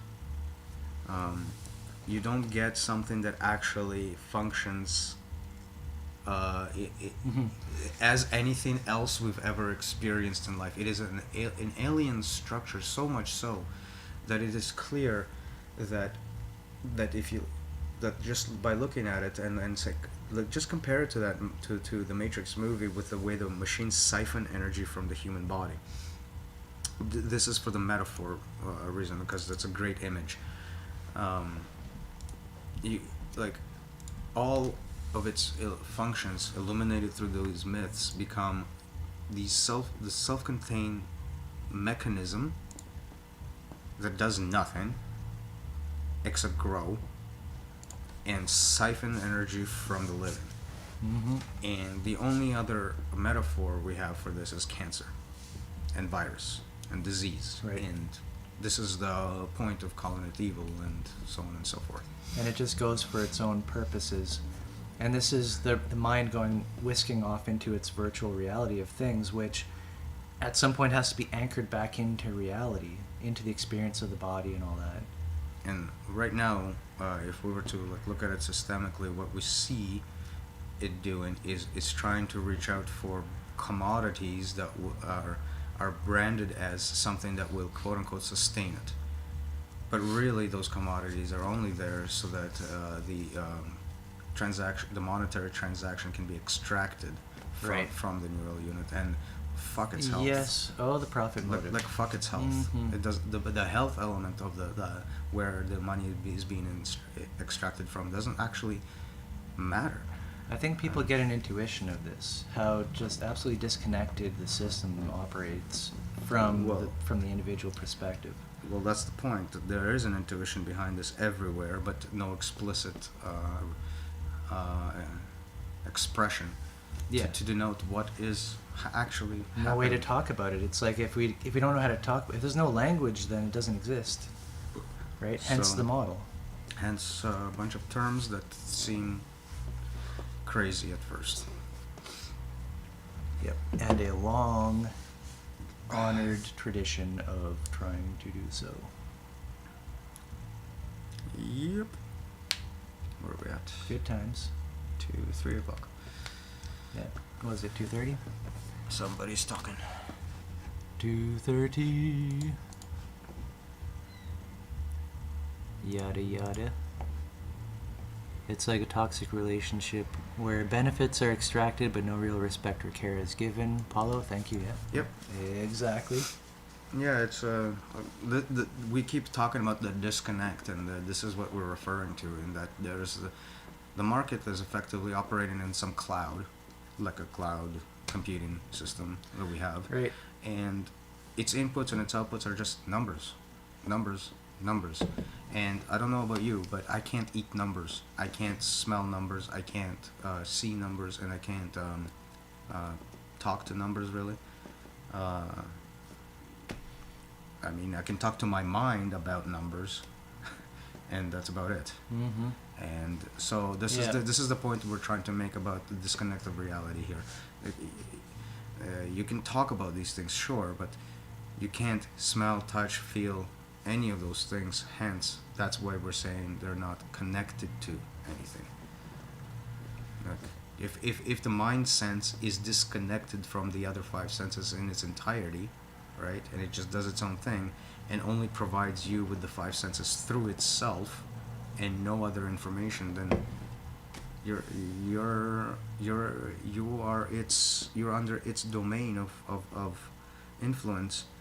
And unfortunately, this thing isn't itself alive. Mm-hmm. It just gets manipulated by other forces. If you're missing there, other forces will affect it. It is, again, though, a normal process to come up into this ontological understanding of the world as a youth and whatnot, you see how things go. You don't have the self-awareness. But you still need an isomorphic implant, not one that just siphons energy Right. out of you. Right. But it is normal that I think in all cases you will gain these. You will have to go through this phase, I guess, if you will. Of, Well, that's childhood. This phase is Right. childhood. To gain an ontological understanding is child. Right. To grow out. And then of once that part of is that, adulthood. so you've got this ontology, you've got this worldview. At some point, ideally, so of all the objects that are possible in the world, and this is the world and how this is the universe, these are there's planets and molecules. At some point, you have, okay, there's people with these organisms with a brain and a neural unit, and the neural unit is processing this manifold between reality and the virtual reality that it creates. And so you're seeing that, okay, part of my ontology is now this being that creates an ontology and maps it in real time over senses. And Right. and that realization is what we are referring to as growing up. Not Something just there. not just knowing. And I'm not. There's more to it. Yeah, realization does not mean I intellectually understand it, because intellectually understanding something is like the simplest, the lowest bar to cover. Right. What we're saying is a realization is that not only do you see it that way, but it modifies your reactions in real time as well, such Right, that your right. habits, Okay. your habitual intake of the world now becomes integrated with this realization, such No. that you are grown out of the ontology and into an ontological making being, effectively Membership. self-God kind of a thing. We're talking about membership. You know what I mean. I'm using the word God in a metaphorical sense, obviously, not in the holier than thou sense that there's a lack of words that we can choose here. Grandmaster. So, not even yet though, right? So we're talking about the ontological shift towards membership, Well, okay. in which you replace yourself. Yeah. So okay. This would be the starting point, which is Right. membership. Mastery. One step at a time. Mastery is when you are able to take that, transform it into words, and relay that back to somebody else. Mastery, right? The ability to sort of resonate what's been learned with others. So as you're climbing, it's the ability to resonate back down the stag that you're climbing, and remain as isomorphic with it. And of course, Grand Mastery, by this technical definition, is the ability to do so on more than one Temperament. ingress. Mhm. The ingress being the counterpart of temperament. I always conflate. Well, no, they're very conflatable. Paulo mentions, I think this touches on anxiety, depression, the plague of modern times. Absolutely. The self knows the self isn't being considered, but there is no reference to this except abuse, the feelings of abuse themselves. Right. There is no artificial model, the one that we're basically trying to create an artifact of, Right. to indicate all of these points, to point out how, to point out where this is coming from. Why is that feeling feels bad and abusive versus why does that feel rewarding? Like why is the affect doing this? Is it a point of narrative from myself? Is it a point of narrative from an extrinsic source? Is it a concept that even makes any kind of sense? This is a meditation So on and so on to and so on. trace back the actual the through the memeplex of what has caused this. And on top of this, you couple this with a system that actively punishes this very investigation. Because should you start reacting to the system based on this observation, it starts to fight back. It starts to put you back in your place. It starts to label you in certain ways. It starts to manage you, in different ways, as antagonistic to itself, and therefore this is the other this is the other counterpoint that we have with our language, in that we have to create this corporate shell, if you will, Right. a For our own barrier, a purposes, I membrane that says, okay, to you we look like a normal legal entity, but from within the inner world walls here, this is Yes. actually So, a protected space, if you For will. our purposes, with Portal Mountain, the way that we interact with it or utilize it is as like a corporate entity, as a corporate structure, one that can be replicated. Potentially, others could open up their own Portal Mountain dojo or whatever you want to call it. And what we're doing is in the context of that, in that, yeah, sure, we expect to at some point get paid for consultancy and for certification and for training, and we're going to have these programs running which can do that and spread things. So therefore, we're plugged into the system as is. Try to explain this to an ego. It's very happy to accommodate you. Yeah, So on you've that got a front. business going on. I understand that. Yeah. Yeah, so there is that counterpart. This is and there's absolutely a business. This is an enterprise that we are engaged in right now. But on the flip side of it, the guild side of it is that it forms the legal barrier shell, if you will, such that if there's a law that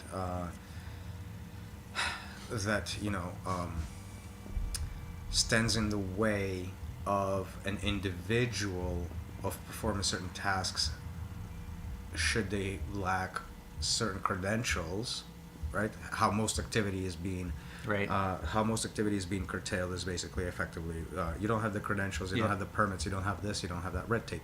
Right.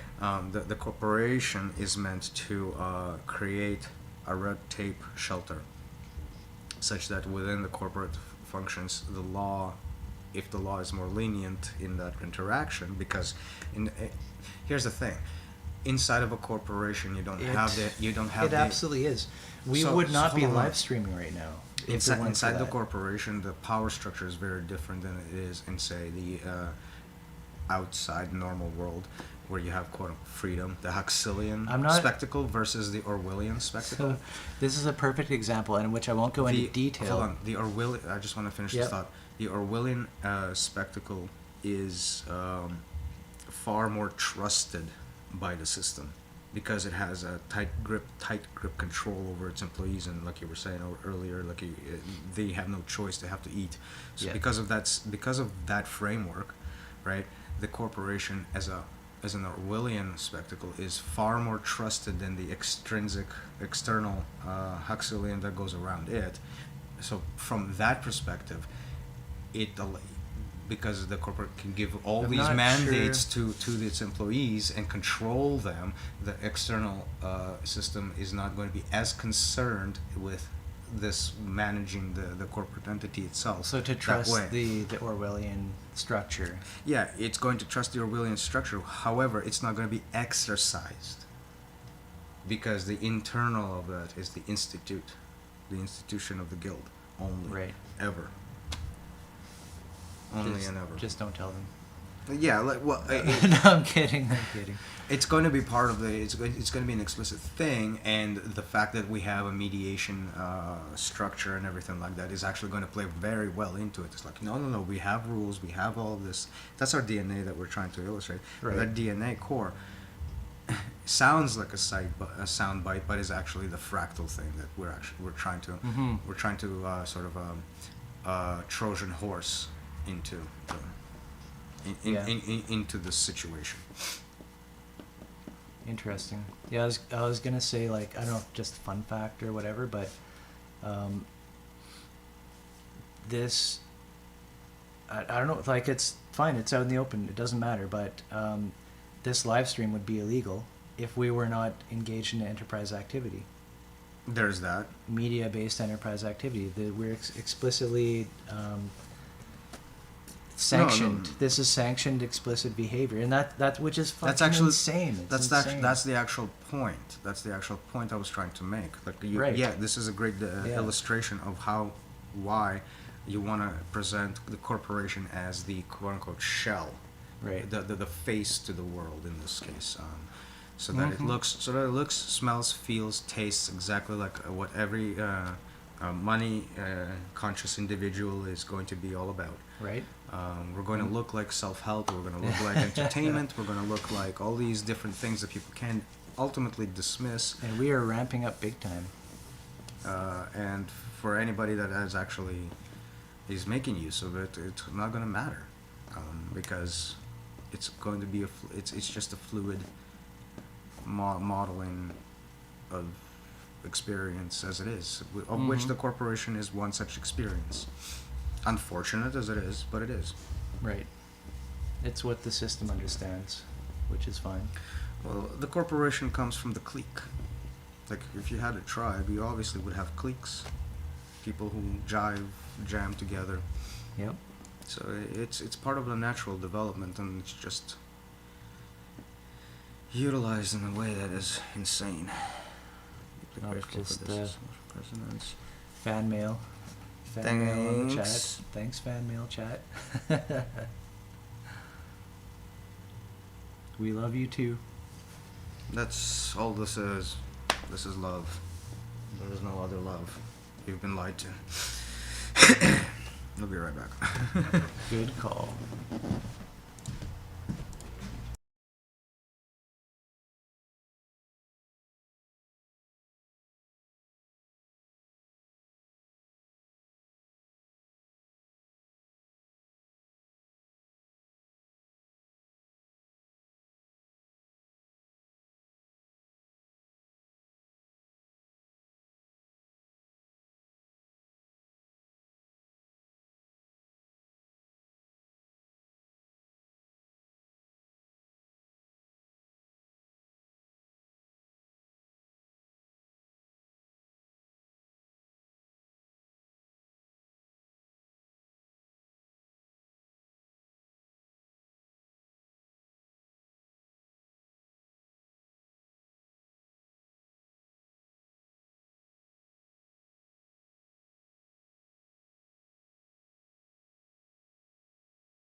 We forgot to unmute. Oh no! No, we didn't. I was just saying, oh no, because of as we were saying. So this feeling, like when you Load up the moment. Loading up the moment chart. So when you're going through experience of the moment chart, in other words, instead of seeing, you know, Say ontologically identifying yourself as in this space and reifying those identifications, and everything becomes reified in the dream of the narrative of the big chart. This one is to take it down to the experience of the moment, and in that moment, this everything is where everything there appears in the soundbite archetype. it's when you step back to the moment, things can feel so like sublime and just universal and just like. Well, hold on. Once when you realize you can't step into the moment, but just that fact, like let's say you don't have this model in your mind, you just have this feeling, right, intuition that there's the dream, there's the moment, and you finally find yourself in this sort of context. Yep. Where you're experiencing this is what usually depersonalization is. When you find yourself here, if you still have the altruism thing going for you, and you have been able to land there, as we were saying, without the dark night of the soul, but you don't have a grounding model, an artificial grounding model, like say this one with a whole bunch of charts breaking everything down, for example. The experience of that soundbite archetype, because it will stabilize on the moment. The soundbite archetype, moment to moment, its trend is to shed all of the details of the ontological matrix and what your sense is telling your space in that matrix. All the dream world is not becoming a part of this cycle so much. And that dream world is what always is erratic and up and down and everything changing. Now you're being presented with a moment of something that doesn't change, in which you're coming back to. The only thing that doesn't change is the shape of this moment, in that it takes that structure and then uses it to move to the next moment. Right. Takes that structure and moves it to the next moment. Now, suppose you've realized that you're doing that, and all of a sudden there's no more structure to take because it's the same structure. So you don't have more structure to take in. So there's the quote-unquote structure becomes stable and also seemingly eternal, because it's always true. And so here is where you get the illusion of an eternal selfhood. And you're talking about the point at which the ego disappeared, so right. so it's not that self. But the neural path in the forest, so to speak, has become trodden, and now that's the default. Yeah, and now we come to what some religions have identified as what's called the Atman, the self behind the self, which seems like this unbreakable, unending stream of existence. Right, and the point I'm trying to illustrate here is that it's actually not the case that it's stable. It's just that the model that is being introduced into the soundbite archetype stops shifting around, due to the fact that it's only capturing what it's doing, which doesn't shift around. Right. So this is like if you're driving down the highway and all you see two lanes on your left and right, and you're in the middle of the lane, and you can just gap out. You're just driving, like your subconscious kind of takes over. Yeah, and you feel like there's a piece of you that's sort of disconnected in an internal sense that controls everything. And so this is also a very subtle illusion, and one of the last ones to actually shake off, which allows conceit to finally shut off from the operative process of the affect. Right, and so we're not making any comment on what is the true ultimate existence, or what self lies beyond the self in eternity, or any ontological sense. In fact, we're pointing out that the ontology will be not sufficient to capture so whether you want to have faith in that kind of stuff or whatever, if as long as you don't reify it, I guess, is the thing, is in that well, no, I'm going to make a harsher point. Even probably as The harsher point. suspect. The harsher point is this: to utilize this as a tool, because this is what I see most people argue for, that it's a useful tool to use to navigate. Use as a tool. That's the reification. Yes. Yeah, to use as a tool to navigate one's release from the affective machine. But the problem is that it is feeding that affective machine as well, and so it's in fact the last most subtle elements of feeding that bit, because it utilizes conceit underneath the self to give solidarity to the self existence, and so you're missing the flow of the experience behind that conceit, and so you're still left with the right side of the diagram running in an extremely, so to speak, Subtle. it's subtle, it's flexible, but it's bound. It cannot effectively cut off the entire left side as one would be able to by dropping conceit entirely. Right. And as I don't know, So as a tool, it's dangerous. morbid or whatever, I don't know, to think about like release upon death, like when somebody, dying and all this kind of stuff, that's going away. Like, in other words, the Buddhists are saying, like, you should have let go of that already. Right? I don't know, subtle, weird, but it does affect your behavior.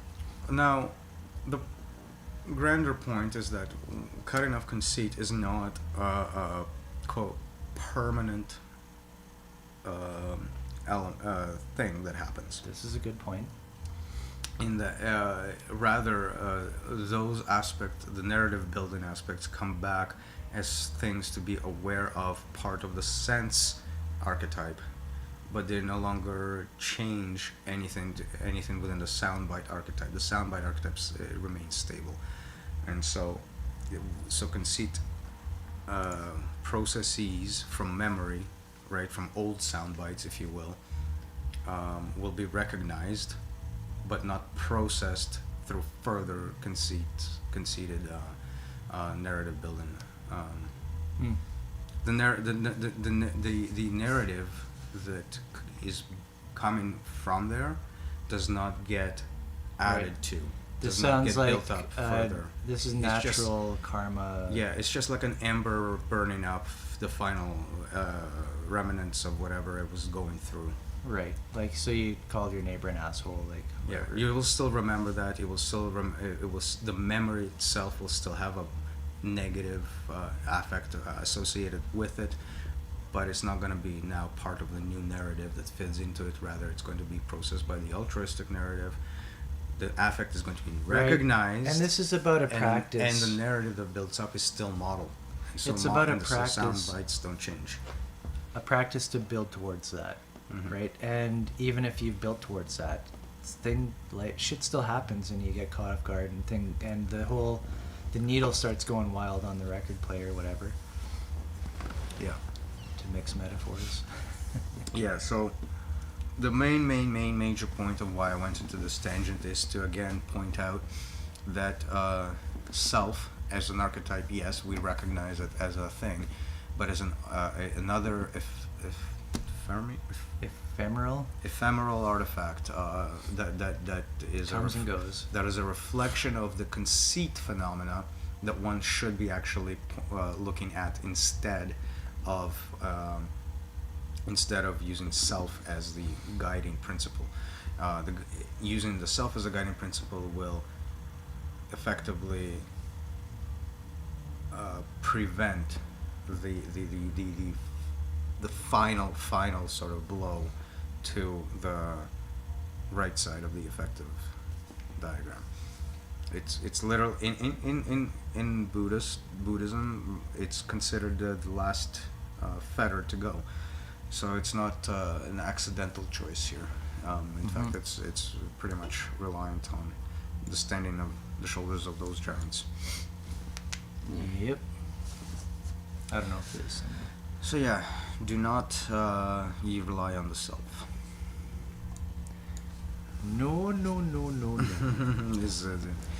This is the not self doctrine, and it's in a Yeah, and in a it's nutshell. the annoying Buddhist trope. Yeah, and this is how I annoy people. So much. But the self, nope. But the nope. Sorry. Yeah. Not happening. Well, yeah, and we were talking about before, like, Buddhism seems to be more of course, the academic type of flavor. And I, of course, then identifying, okay, what is our purpose here? What are we doing? We're trying to, I guess, release the body into pure potentiality. So stop clinging and holding on to all these weird shit and just let things flow. But that's a very complicated kind of process, right? That's the extinguishment of karma, I guess, and which is this thing we're born up with, and all these things we're taught. Karma being the things the system keeps track of. Mm-hmm. The things that it uses to justify rewards, punishments, the abstract narrative that builds up throughout a lifetime. Right, and it's all extrinsic or external, extrinsic, whatever. Right, it's on record. What's on record? Yeah. So it's not really the inner experience or anything like that. So the Buddhist till the last straw will say, like, don't cling on to this idea of who you are, or that idea. Like, there's something, even like no matter how beautiful, like, certain myths are about or how eternity. beautiful letting go feels, for example. Right. Like the sublime feeling in letting go could be very, very much attached to. Right.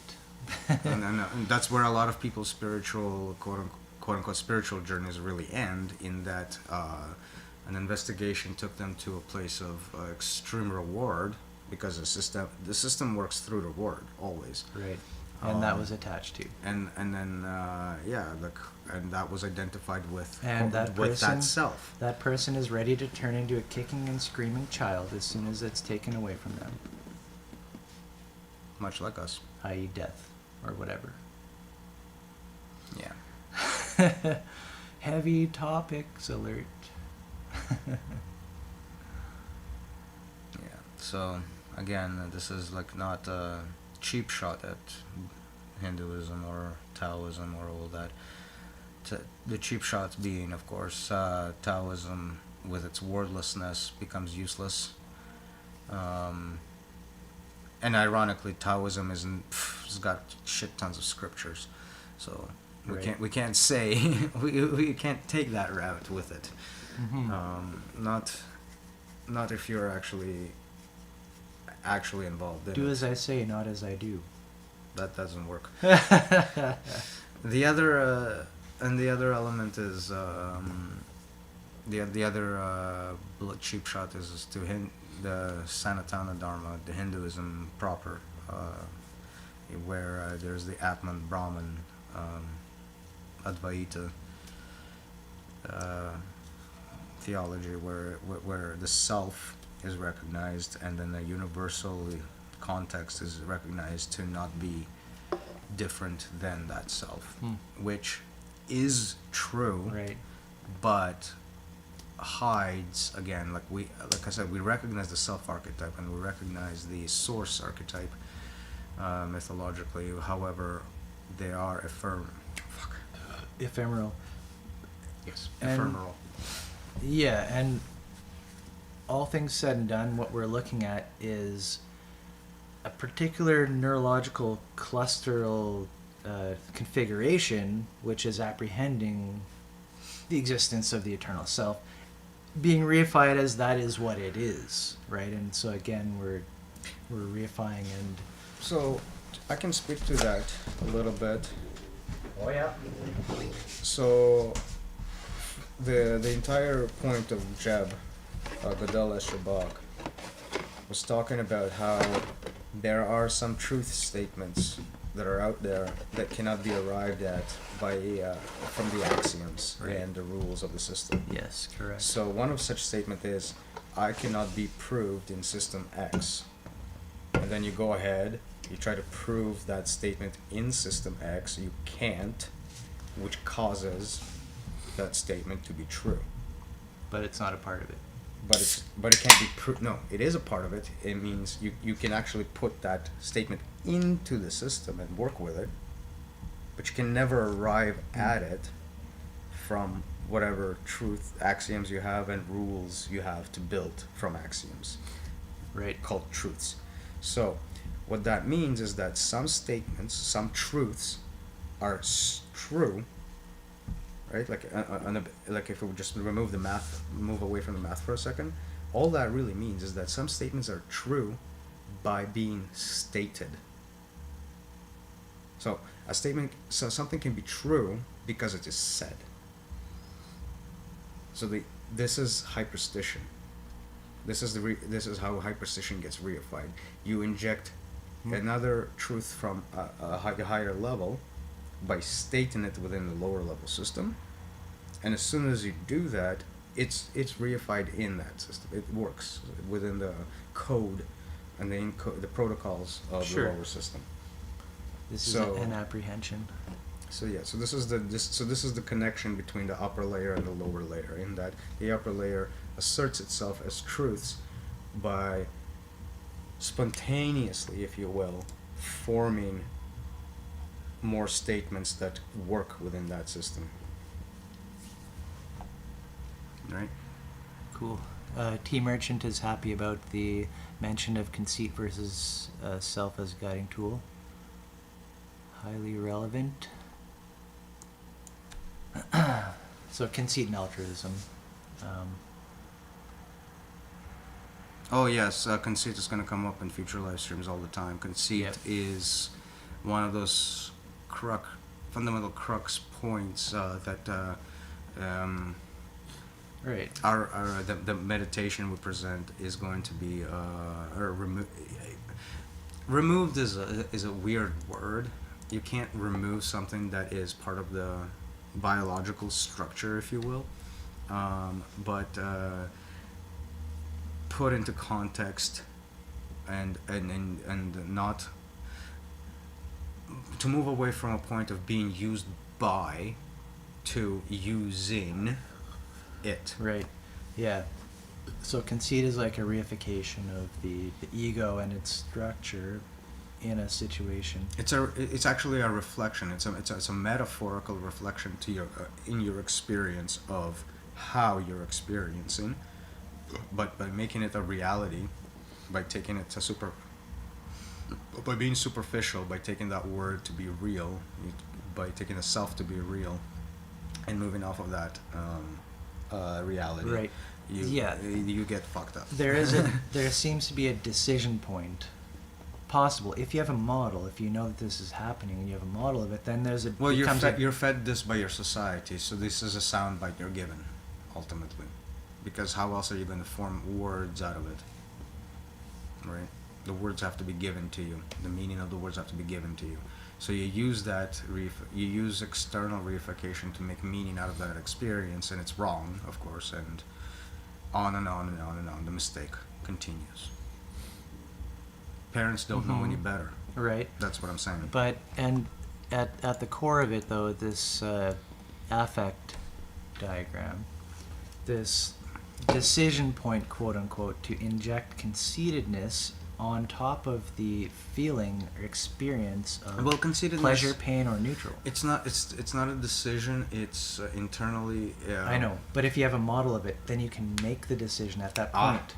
Yes, that's the whole point of putting that model in that space. Mm-hmm.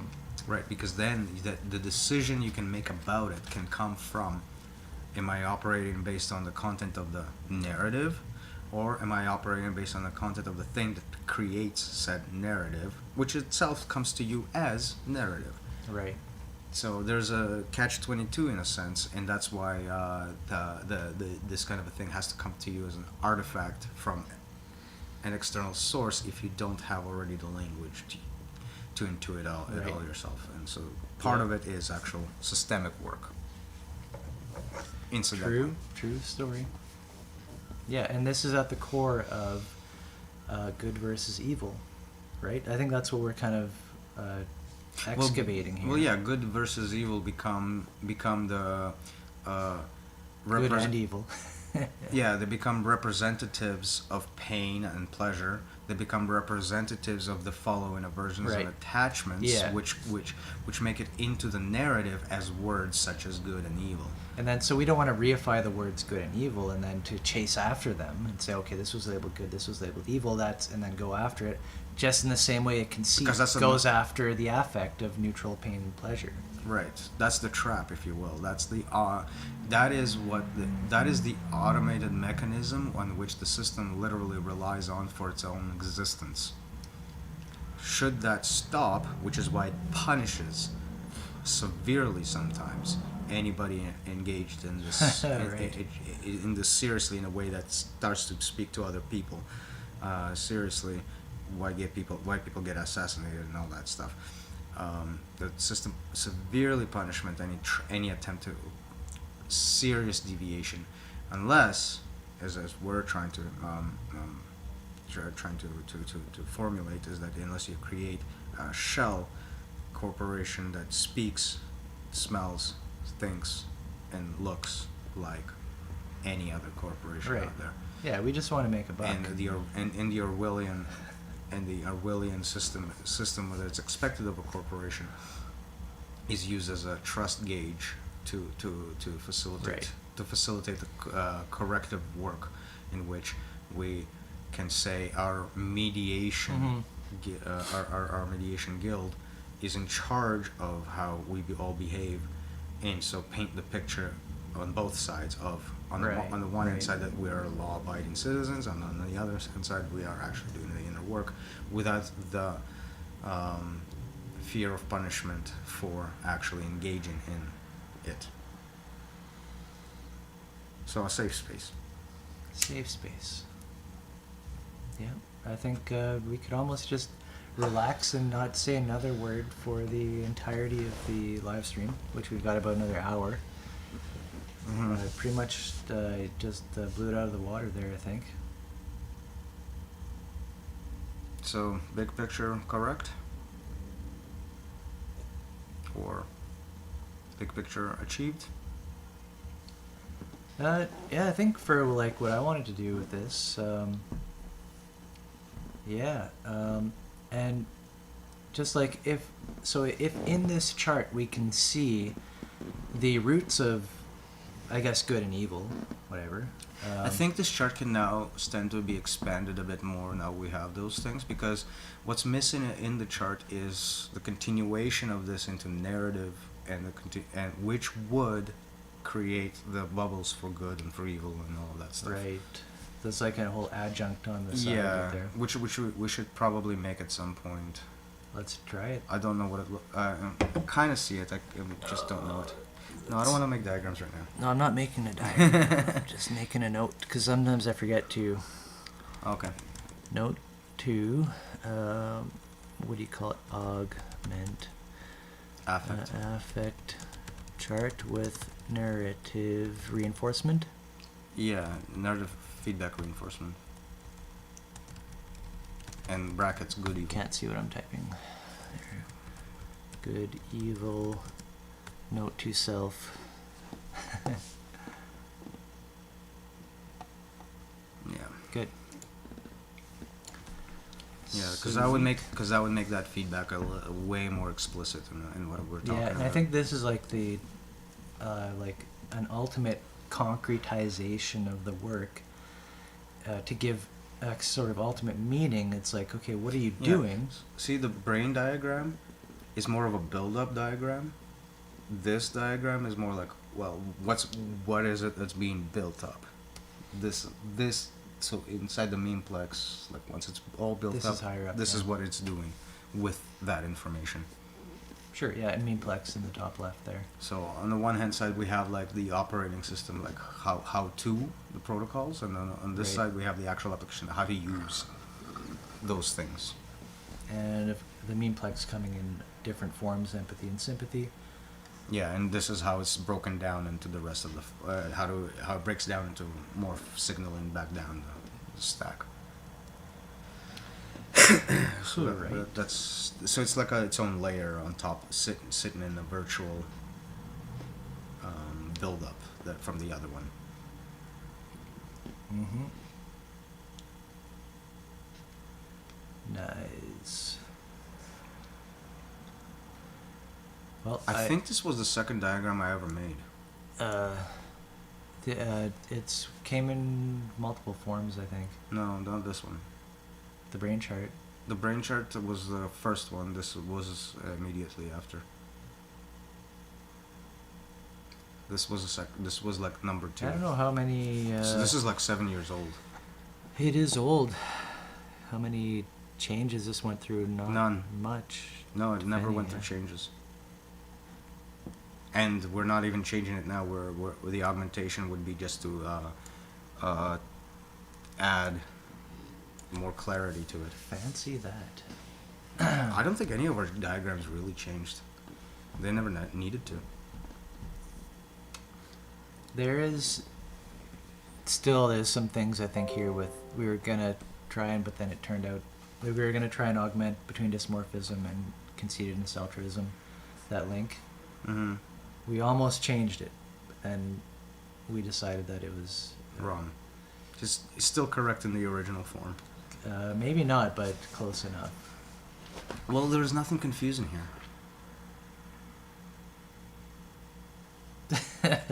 Well, not after you know it. Like it's Right, not, it won't make no, sense no. initially. But We could go over probably every chart and probably like break them down even further and make changes. Sure, and give break down further, yes, but also probably changes. things would end up. I think so. Yeah. Changes. Look, what is there to change? The only thing I think.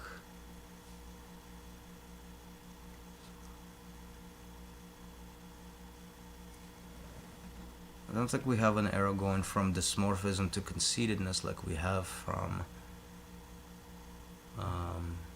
Yeah. Like we don't have this arrow going here. Mhm. That's all. That's all I can see. Yep. That was part of the change we were going to make, but it ended up being too monstrous of a change somehow, and then we just said forget it. Anyways, yeah. The question would be like, what would it add? Well, Because right now, like to the cycle, you're seeing a flow, right? So the cycle. I'm would seeing be a. flowing. I'm seeing. All I'm seeing is attachment and aversion and callousness taking on a more solidified form in a narrative. This is bad. This is good. This doesn't matter. That's the only thing I'm seeing, like becoming more solidified, and then that feeds back into the being dysmorphic element, feeding back into the sympathy empathy complex, which is going to disrupt how the soundbite archetype is getting processed. Buddy, I'm ready for a break once again. Can't even contain myself. Be right back.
in monologues. So like I think that we accomplished kind of what I was thinking of, because the last couple weeks in my head, this thing about good and evil, and I thought maybe we should try to pinpoint or isolate like what is the mechanism that allows what we would call evil to continue, right? And it's buried in this affect, and it's stuff, what it's buried in is in the system that calls things good and evil. Mm-hmm. It's buried right. in its existence. And so in that very endeavor, we need to let go of the label, obviously, but still saying, okay, but this has some use to it, that we're identifying some things. Well, yeah, because this is how you can see the tether of the system. I like using that word because it just seems like it's a perfect analogy for what's happening. Right. The tether of the system is basically found in the fact that those words were created and expressed as part of the makeup of language itself, right? Like the carrier that is being allowed to use for communication has those ideas embedded in it to the point of where this is good, this is evil, blah, blah, blah, blah, blah. Right. Hence why it's so difficult to actually pick out terminology as well, as I have to struggle through with this thesaurus, trying to find terms that haven't been tainted to a point of oblivion. Right. Yep. Good and evil. And I think the discussion about good and evil kind of gives a grand sort of perspective to the work that we're trying to do, that many people are trying to do, and that many people intuit as valuable. There's a difference in behavior between people. Like when you come into the moment and you can manage to do it in a healthy way, in that you kind of see things as fleeting and whatnot, and it's not a bad experience, and then that others are doing that too, and it's like you can work together to accomplish something. One of my favorite metaphors for this, for what I think you're trying to hint at here, is the line from Futurama. It's when Bender is shut off into space all by himself, and he has like no hope of ever returning, and he encounters the god, if you will, in a cloud, right. in a galaxy cloud or something like that, and the conversation went along something along the lines of, when you do something right, it's almost as if you've done nothing at all. Right. And this is what I think you're trying to hint at, in that when it looks like, when you see the behavior, it doesn't look like anything particular, but there's a subtle difference right. in the behaviors of people that take this notion intuitively seriously, and those who are bound to the mechanics of the system. Right. Yeah, and build something with it. So it's like a totally different environment, a different social operating system. We're dealing with a completely different social operating system. Its experience is very different in that it lacks the being lost in the dream component. Like you never feel you never feel lost anymore. Hence my motivation anyway. True story. That should probably tell you something about how lost I feel at the moment. Yep. 0. Well, it depends on where my thoughts go. Yeah. Everything is always ups and downs, and that's cool. Yeah, like I mean, I've made this point many times already, but this podcast is from a hypocritical point of view, in that this is the model is itself a work in progress, the discussion, but the work in progress is within ourselves as well, and so by no stretch of the imagination are we anywhere near the end goal as we see it. Right. Like we see the end goal like way over there. And I do. To me, this reminds me of like how native lore or myth would say, like, whatever you do it for the 7 generations in the future. Like, we can somehow intuit something that seems very healthy and real, but not necessarily to our lives in such a way that we envision it. Right. Like, Well, we all try to lift ourselves up towards that, but and then one after another, generation after I generation. think one of the first things that need to come to the forefront of our realization is the fact that we all live through a mythology, and so nobody does anything really outside of whatever myth that they are constructing at the same time. Right. And so when you say something like do something for the next 7 generations, that actually speaks to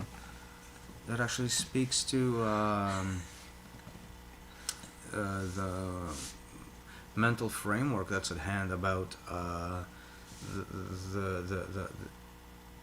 it speaks to the kind of myth that's at play. When somebody says do something for the next 7 generations, their mythology is not on focused on frivolous Right. ideas and ephemeral objects For that moment, and maybe that's the most important thing. Like, it's fine. It's gonna come and go, and that's fine.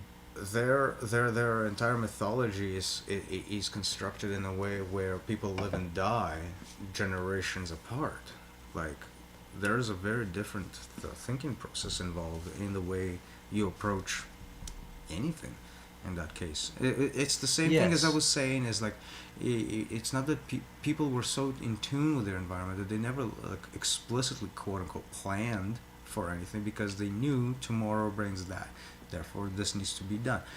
Like, this was a rhythm, a song, a dance with the environment. And it's There's like no need to know it explicitly. It's like a heuristic. Yeah. Think about, is what I'm doing right now, is this going to benefit 7 generations from now? Will it? Yes or no? If yes, then that's, wow, I'm doing something pretty amazing. If no, okay, I'm just, sitting on the porch smoking a cigar. Sure. So from that perspective, this activity is the only thing I can think of my life that will mean anything to 7 generation from now, Right. except a few genetics I throw out into the wind here and there. Look, it's true. Like, I threw the genes out, but I'm not gonna live that life.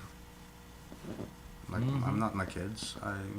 I'm not going to experience their life. That's part of the point too. And this is the loop connecting back, right? When the social, what's in our mind, that what we're doing in the social comes back down and affects people. That's the actual organism. The loop that should be connected. The organism, the environment of the organism. And then the loop is connected. The loop is connected, but it's the concept of the loop is missing in the thinking. So you can't escape the loop. And if it's missing for you can too only long, be stupid. Guess what happens to the loop eventually? It kills you. Gone. No. With the loop gone, you are dead. So you cannot have an experience without the loop. That's the tragedy. No, but I mean, that's the tragedy of the human system in general. No, I mean, like, sustaining a society or whatever.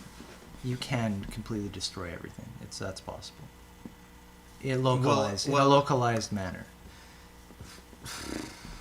So the loop always exists because you're here. Hell, how did you get here? Do you wonder?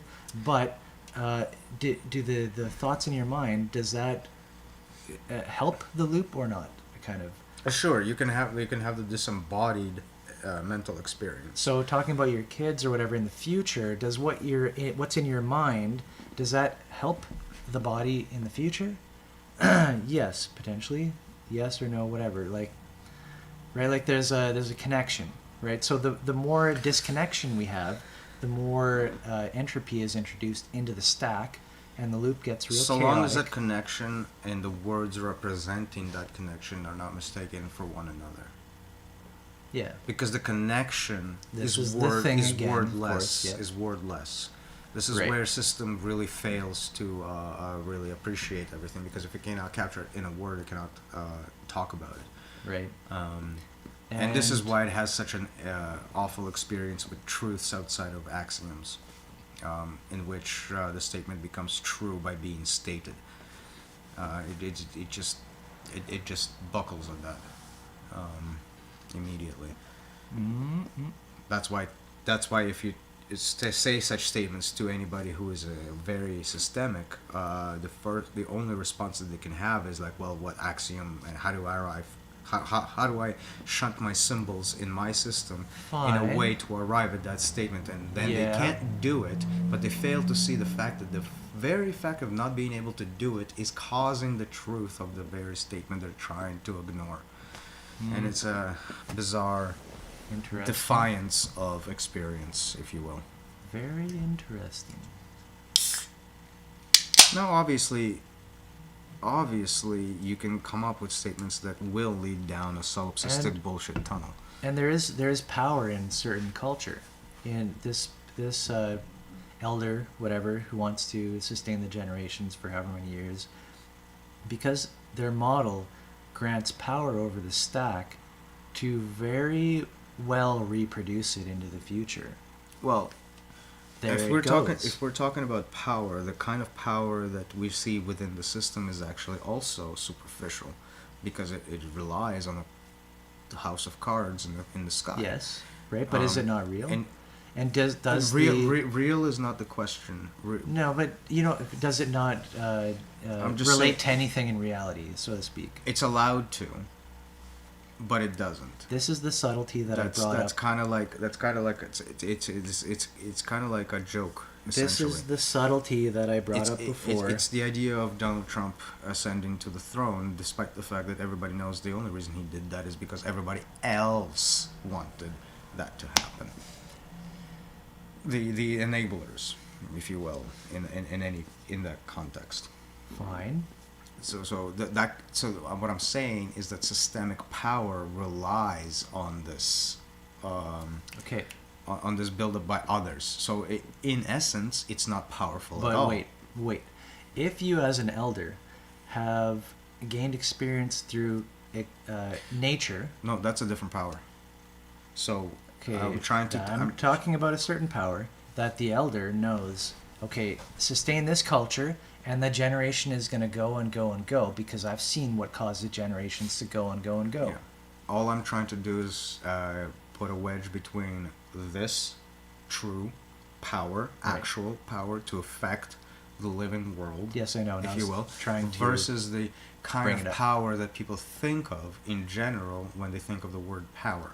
Yes. So the power that people think of the word in general is not the power you're discussing.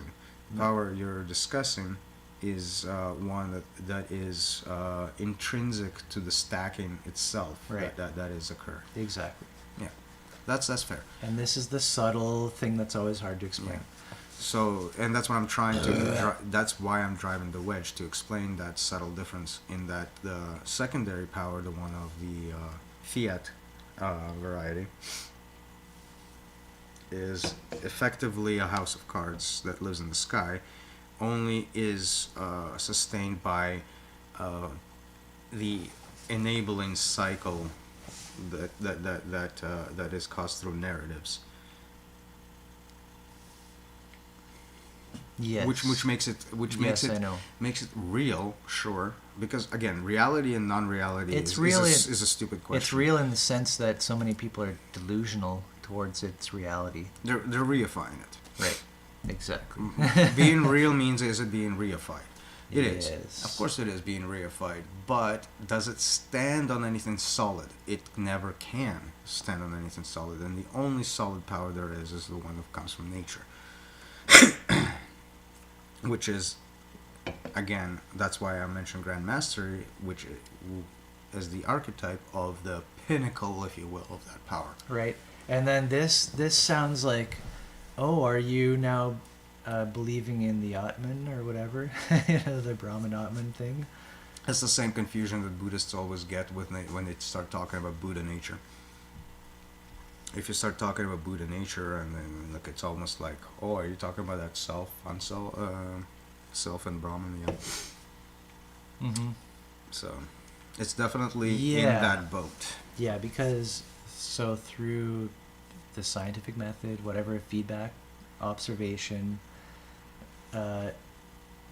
nature, quote unquote, seems to be regular, right?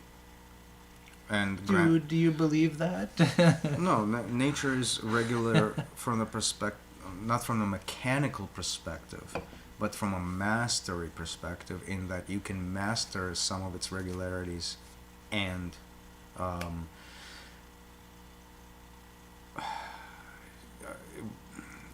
the picture I have in my head is like being something on a carrier, right? Like you can ride the wave of the wave is the carrier.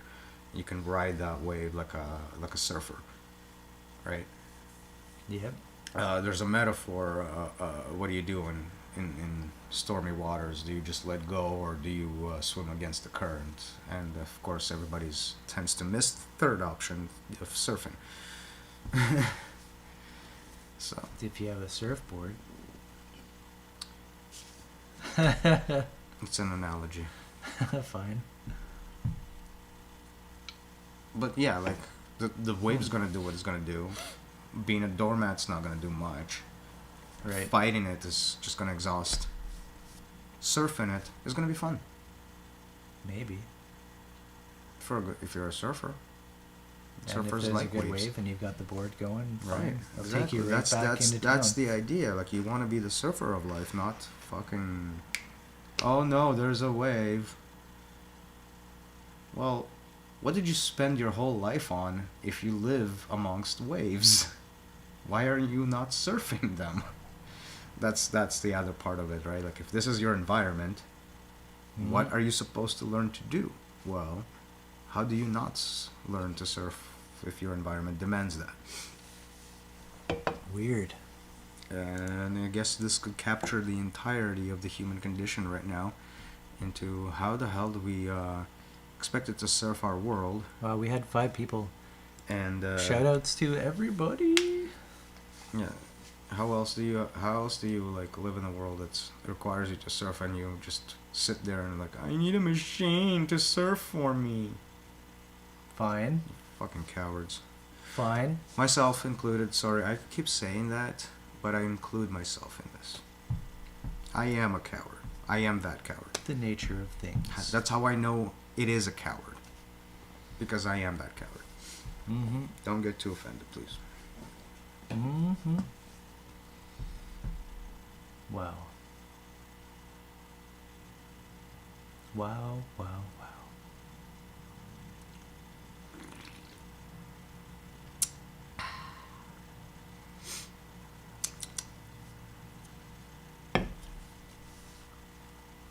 Nice. I guess you guys can imagine what bravery looks like then, eh? It's not systemic. Right. It can't be. How? How could a narrative Not so brave, you were seeking the reward. Yeah, like, you're always gonna be, like, you can literally see how anything to do with the system will have to, by definition, be just virtue signaling. Yep. Ain't that the truth? Okay, I think we've exhausted Yeah, I think with this the conceptual. we'll set up good and evil. But I think like that's probably the title of this live stream. Yeah, I yeah, think. it should be. Good and evil. And Make sure you. Did you still have access to Sat's Reddit, or you Oh, yeah. from there too? Post it there. Be a, yeah, I'll post it. make sure that the Cisco bot picks it up. Because I know. I want to show. I want it to show up. I know in the- all about that. I want it to show up in the channel, just to be like, hey, hey, hey. Oh, I want it to as well. I Because will. we love our peoples. I'm going to laugh. T Merchant. He's either applauding us or Paulo. We love you, T Merchant. Something like India has the type of contextual power I think PM might be shooting for. Contextual power. Nice. You think we're done? What about overtime? All right. Key Merchant hasn't experienced overtime yet. Yeah. So typically we will still keep going, but increasingly become more and more mad and insane with ideas. Yeah, this is more of a shit to shit kind of a session afterwards. So yeah, we tried to focus in on good and evil and like what does that mean? Something, whatever. Yeah. We focused on it, but now we're gonna just let it go. Now we're just gonna use that as a platform to move off on the next. We'll see. What it all means now that we've said it. What does that all mean? At the same time, Feedback, observation. I did maybe want to. We got about 45 minutes. Maybe get into the game a little bit more. Yeah, like just for some sure. ideas I had. As you all can see, I created some more signifier artifacts here. They're not completely to my liking yet. I won't go into the technical details, but I did paint them up. I made up some things, just quick, couple hours work here, and what I think they should be used for, and how the context of the game could be used in any kind of a setting, whether it's a hacker guild, a hacker space, or a church. Where would you see these signifiers, right? Yeah. So we use church as a catchphrase for congregation in general because that's like the most common one that we come across in our experiences. Right. Like people don't get together here for anything except churches. Sad, but that's the way it is. Kind of, yeah. Yeah, and not even that anymore. Well, yeah. I'm not even gonna paint this. That as an important thing. Here's an important thing. Because those churches don't go into actual congregations. It's weird. Talking about good and evil, and like secret societies and like religions turned bad, and like all these systems that rely on this fulcrum of the affect to control, like levers and buttons and switches to control people. That's one way to do society. That's one way. And another way, which is kind of subconscious and which exists always and never stops happening, is a totally different, like this more altruistic type of just, you see what's happening and you build and you just, is love. The common DNA, if you will. Right, like you see how other people are just like you, and that's where the love and the empathy comes in. Which you supposed to be implicit, but given the context of this current system, needs to be made explicit so that it can be a corporate charter and all that stuff. And so when we consider, like, just throwing terms out there like secret society and all this, there's all kinds of organizations, even a company. Every company is private. They're all using this mechanism of levers and buttons to push to force people's human skin suits through 3D time space to do this and do that and do that. Mechanical stuff, yeah. Right? Just all mechanical, machinic disembodied actions with no love for anything, right? And, okay, so you've got all that. So what about people just popping out of this and being like, hey, I want to work with you? Where is the manager? Where is the CEO? Doesn't freaking exist, right? So you've got a peer-to-peer relationship in which, how does that work socially? And what kind of processes, protocols do we use to make that into such a capable and powerful structure as what we've seen in society with corporations? But how do we do that in the open, which is called the guild?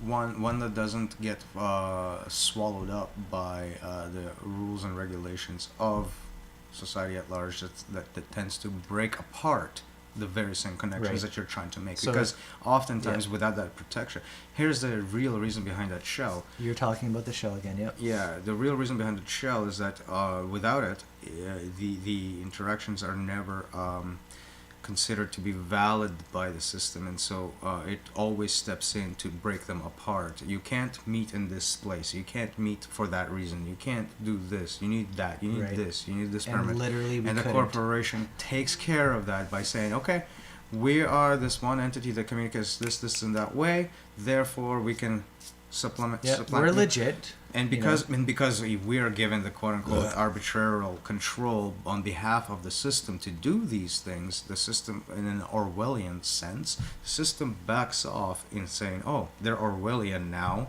They're not going." Orwellian Huxleyan is the dichotomy between self-managed versus other-managed, if you will. Oh, they're Orwellian now. Because they're Orwellian and they're not self-managed, we can trust that they're not going to be decay into quote-unquote the anarchy that we all fear, and Right. hence that allows that space to be The quote-unquote outside. safe. The other. However, the internal space is actually considered to be the external space from Right. the perspective of the guild, and so therefore there's a bit of a difference in associating with this one particular corporation versus Yep. the typical corporation. So that's a bit of a technical expose of the structures that we are utilizing. and some of the reasons behind the language, and why it has to sound a certain way, and why the mythical elements of the conversation actually are several levels apart from the technical ones. When we were discussing the infrastructure and all of that wonderful stuff with the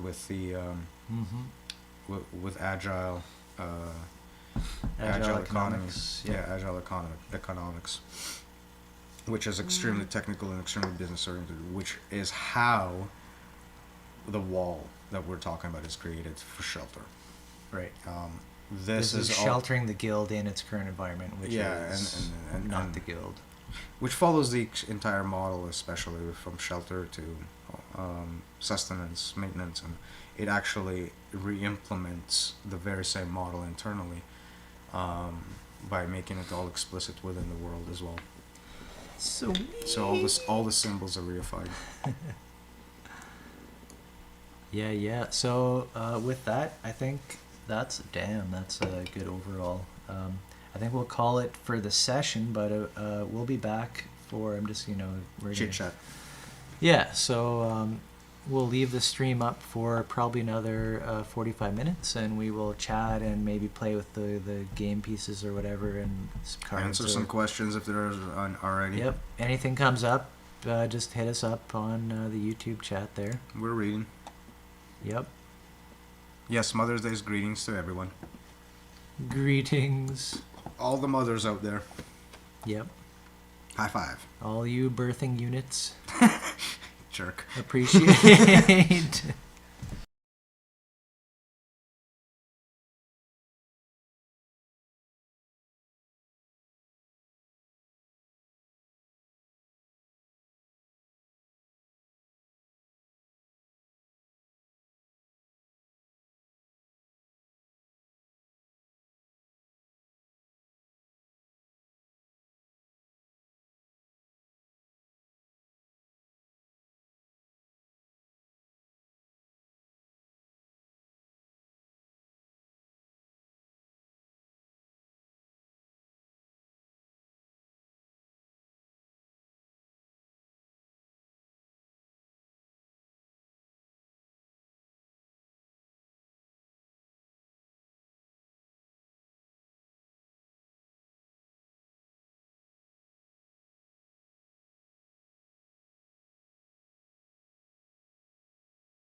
We back.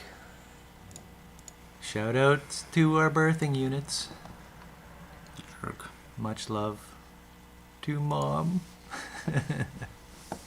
I'm sure your mom appreciates being called a birthing unit. Thanks, birthing unit. You're my one and only. At least, although I can see her appreciating that sense of humor. You know, like, being real here, you know. Dude, I know who she is. I've met her. Yep, She's actually pretty awesome. indeed. Many if most our people are awesome. Don't it work that way? But we're somehow all separate. Are we? You know, this machine, just Are we grinding, are we separate, or do we just believe it? just being ground up. Because I think we simply just believe in being separate, Yeah, and that's our mythology. yeah, no, and it's going to pop. But how the hell can you call yourself separate if you can understand so much of another human being with them just uttering 2-3 words?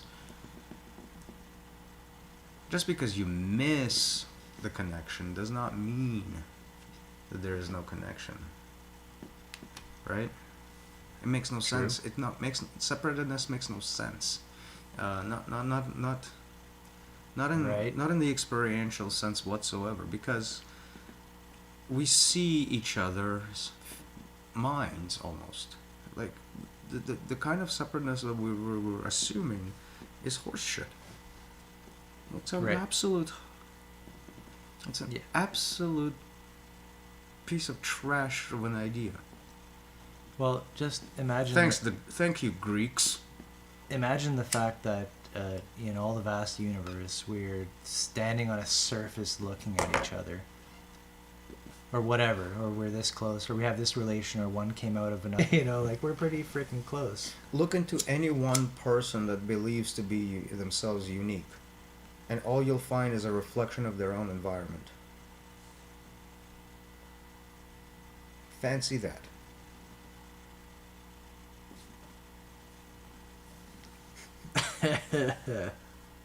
Fancy. Are you doing anything you're not supposed to? No. Why would I not supposed to be doing it? That is the question. Oh man, yeah, it's like freaking burn like ash, like the ash. Oh, that's so tasty. Yep. That's some tasty D. Tasty D D D D D. It's been a while since I had wood. Some D. Oh yeah, this Some woody. fine. I'm used to glass. Glasses prefer. Although it's half and half. Well, wood has a distinct flavor.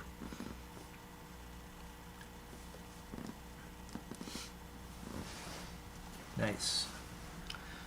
So it's interesting that we've been able to actually identify the meaning behind good and evil as actual archetypes, and now we can have our own mythology move ahead further. Agreed. Because our courtroom myth, for example, can use good and evil. Right. But that probably would end up again, as we talked about in the beginning, that's never something that you apply as a reification onto a set of collection of artifacts. Right. That's a mistake. No matter how fucking righteous you are. No, in the ideal sense, yeah. But that's when the words don't stop being good and evil, but become taboo and ritual. Right. Yeah, like, okay. We didn't cover that. So because you need something. Like, Hold on. Okay. So Okay, I'm good. you do need a grip, a grip as a label, Yeah. something to apprehend, Mm-hmm. talk about, grab onto. in the moment. So good and evil, no, fine. But ritual and taboo, as these are things that you've been training to do lots of, and these are the things you've been training not to do. due to some consequence. Yeah. Right. So what we're trying to make it is a distinction between the. It's the same term, really. Good and ritual, and taboo and evil being like two sides of the same coin. Right. The good and evil is used as narrative pieces to inject into the soundbite to control reward and punishment. Taboo. Right. Yeah, right. In a reification of that good and evil. Yes. Taboo would be a similar effect, except it comes from the environment itself. So the difference being is that it's not a reification of some abstract concept. Rather, it's of marketing. Isn't that tricky? It's what the environment is saying back to you. Of When like, you okay, say- you do this, you're gonna die. You do this, you're gonna get sick. You do that, you're gonna feel good. When you say, "Oh, the environment is what's telling you," here's the tricky part: is how do you separate out? Right. Okay, we know we have a strange loop, many strange loops in effect, in which the social OS is bearing back down on the environment and creating patterns. The legitimate environment is the one that does not change through the sound bites. Again, it comes through that soundbite artifact. Okay, so here's something we've never discussed. And the thing that seems stable, aka the self and whatever, the thing that people mistake for the self being stable and all and eternal and whatnot, Right. that is actually the informative environmental component called context. Right? In context consistently feeds what is taboo, what is ritual, and when you externalize context and plaster it into a written book, for example, and solidify it like that, taboo and the ritual become an evil. Yeah. And it doesn't move anymore with the context that you're in. Right, and even people back in those times could reify and misapprehend what's going on and It was not a perfect society. We're not talking about the fact that before civilization, Garden of Eden, where nothing bad ever happens. That's like such a childish notion. No, this is the knee-jerk ignorance of not having models of that. So when we do have the models of it, automatically it comes up to our... I'm calling it childish for this reason. Our awareness, we think, oh yes, of course those things will be taken care of in this way and that way and that way. Mm-hmm. I'm calling it childish for this reason. Only a child could actually take things so badly out of context and not realize that, hey, this fits into a bigger picture. And not realize that there are gaps, complete gaps in understanding of how parts of it work. Right. That's how the mistake is made. And the fact that feedback, observation, tracking is not happening here is what allows that gap to just be glossed over. And okay, so I'm no longer dealing with that gap. I've already gone. I'm gone. Yeah. For the same reason, if you're paying attention, you deal with the gap. Yeah, and for the same reason, we can also claim very strongly that the system, in terms of the market, keeps us infantile in that it keeps us incapable of perceiving those gaps, and as a matter of profit. Yeah, and consistently keeps us in the kind of thinking mode that a child will have. Mm-hmm. Through the entirety of adulthood, not allowing us to ever actually grow up. The very same thing that we say that this is important for self-growth. So we've defined evil sorcery now, in which somebody who takes advantage of that state of being. Yes, evil sorcery has been defined. Is to keep everybody in an infantile, childish, and take advantage soundbite state. And feed the siphoning. The siphoning can only happen from children. Controlling people you don't give a shit about, making them do stuff, behaviors, and this stacks machines. This stacks up to the elite. So people become stacks of a machine. Mm-hmm. Stacks of people become machine. Yeah. As in a corporation or this or that. You're super rich. You own multiple corporations. You can tell the managers what to do. But you're a slave to that life now. Because should you misstep in any one direction, all of this is taken away from you, and your whole identity is destroyed, and you're out on the streets. This is the I can't remember, part of the Gauntlet of Fear, it's one of my mythologies, but attempting to understand crypto power, that's the other mythological thing. Every time you try see who is above you, you don't know. It's coming from everywhere. But you can only perceive at certain layers. But crypto power works by obfuscating the layers, right? And so you've got collections of people which don't know how to even associate between each other, yet there's power between the layers. And somebody up here is controlling signals downward this way, but this is how the reverse signal has been obfuscated. Are you talking about like contracts and stuff like that?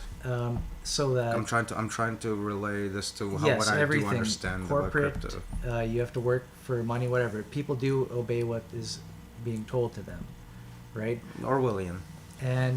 But corporations stack this way, and people stack this way, and having their secret little agreements that you do this and I'll do that, and this all layers up together. So you've got layers into the elite. So this is the ego agents trading the whatever commodities they have at hand, right? To reward to ensure, or to attempt to ensure rewards coming back down. Right. So they're just feeding their resources in saying, "Give to me, God, a more higher power than what I'm giving you right now."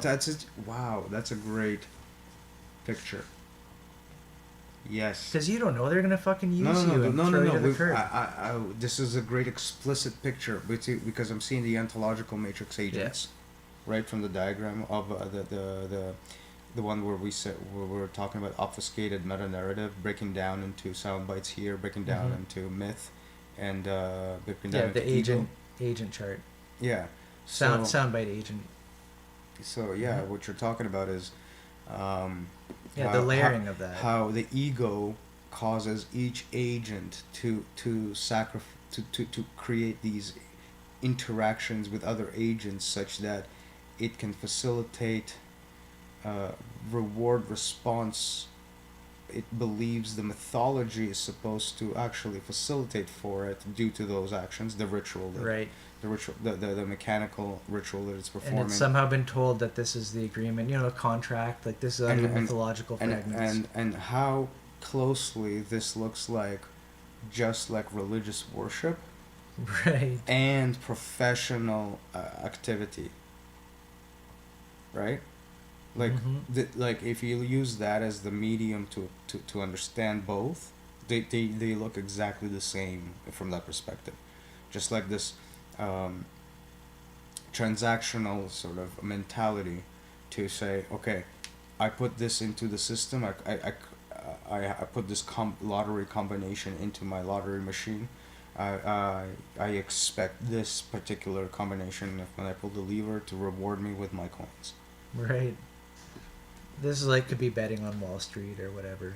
Just sitting at a casino pulling on that fucking lever day in, day out. You know those ladies.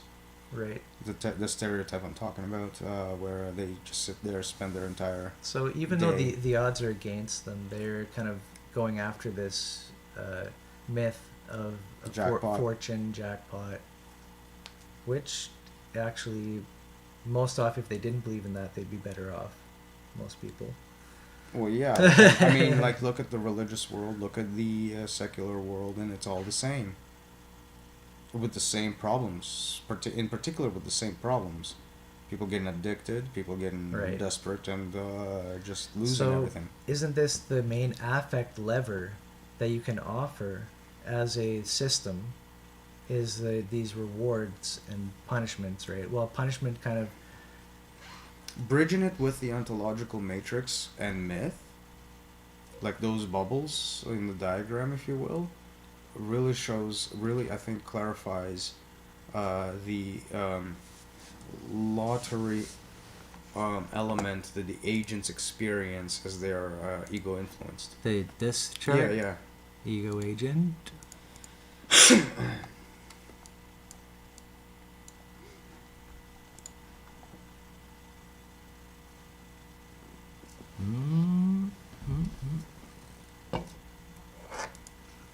Yeah, like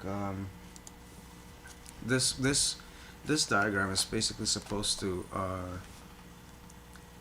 take the obfuscated meta narrative and create all of the different APS elements that are going to go put through the moment, if you will, as the running dream. And this is in a social context too. So you're being many agents at many places throughout your day. This could pertain to one person or many people at the same time. Right. Like this diagram could pertain to you talking to yourself, aka as different agents trying to figure something out. This is the courtroom drama, actually. The whole point of making that myth at this point. Right. So that's what that lands. And it's I actually mentioned this earlier, but I want to make this into what happens in the inner chamber. So now we have a defined inner chamber, and it's going to be in terms of this courtroom mythology, which is in terms of this breakup. Really? Well, it has to be because all the different agents and all To the this archetypes. I guess, yeah, like this is a generic description of a layer, social understanding, Yeah. a guild, whatever. It's your own thoughts and it's the shared thoughts. Many things, yeah. So yeah, it's kind of a... Yeah, when you throw a myth in there, like you're definitely at the point of reification. Well, shared. myth gives the matrix its architecture, if you will. Right? Myth is the way that says molecules move, atoms combine. That's myth. That's a narrative that's like that we would call objective. Right? This is where all of the quote unquote objective shit goes. And the subjective stuff is split across all the agents, which makes it incredibly difficult to follow. Right? Yeah. So yeah, we True can that. actually define objective and subjective right here. Like we've been because of trying to that. follow it with creating proximity guild representations using mind mapping and the board game. And so the matrix is the objective subjective interaction, right? That we feel as different things, and that is what space is, if you will. This is the top of the big chart. Yeah. It combines APS and the moment. Yeah, with the layered subjects and Right. different objects, and then Yeah. and then the moment. That's great that we link these charts. And the moment is simply like what is the movie the Matrix is playing right now? Like how is the Matrix going to move from frame 1 to frame 2 to frame 3 to frame 4? That's what the moment is for. It's taking all that information, puts another scene. Right. Take all the information, puts another scene, so on and so forth. So to speak, yes, it emerges out of that. You could say it's for that, but it's simply happening. Metaphorical language. I'm trying to paint a picture. I am Gotcha, painting man. pictures. I'm just unpainting and tripping out on this chart. Yeah, it's a pretty good one, eh? It's underappreciated, I think, so far. It's Yeah, been well, underappreciated. I like that we linked it up. Yeah, so sound bites To the create big chart. myths, sound bites create egos, egos split into different agencies So we- depending on what kind of Probably- sound oh, we bites. We did open soundbite. Yeah, so we're talking about the Hello, space. pretty. Yeah, we're talking about the space that the matrix represents. The matrix is a representation of space. Each matrix will be different depending on what's gone into it. And the myth will be like, the sum bonum of all of them. Of all the different spaces and all the different matrices. No, all the different myths combined. The myth bubble and the other diagram. Like if you want to look at a social space, it would be the amalgamation of myths. Right? Like here. And if you want to look at collective consciousness, you'd be looking at the matrix with multiple people as agents versus a single person's consciousness with multiple internal personalities as agents. That, of course, the And notice how it's one ego split into agencies. and the model has isomorphic reflections. You're always applying structure to many different things, different context. Right. So when I'm saying there's going to be a stability in the soundbite archetype is if you feed these specific soundbites about soundbites into it, the self-reference into itself. This is the same theme we discussed. You will gain a stability in which the model doesn't actually need to shift from any other stimuli, and that stability is also the illusion of a state of a eternal self, but it's an illusion because we're talking about something that has been bootstrapped, and something that's been bootstrapped will always have that illusion because You just came into it. It always was, always will because be. In the same sense, like an operating system is booted from a BIOS. When it comes online, the way it comes online is that I've always been online. There's no not one of my experiences, if you will, has anything to do with being offline. So therefore, the sense of eternity is reflected in that bootstrap. Mm-hmm. But it's a mistake to think of it as something actually eternal, as that brings us back to an ontological matrix, and that brings us back into an unstable narrative system.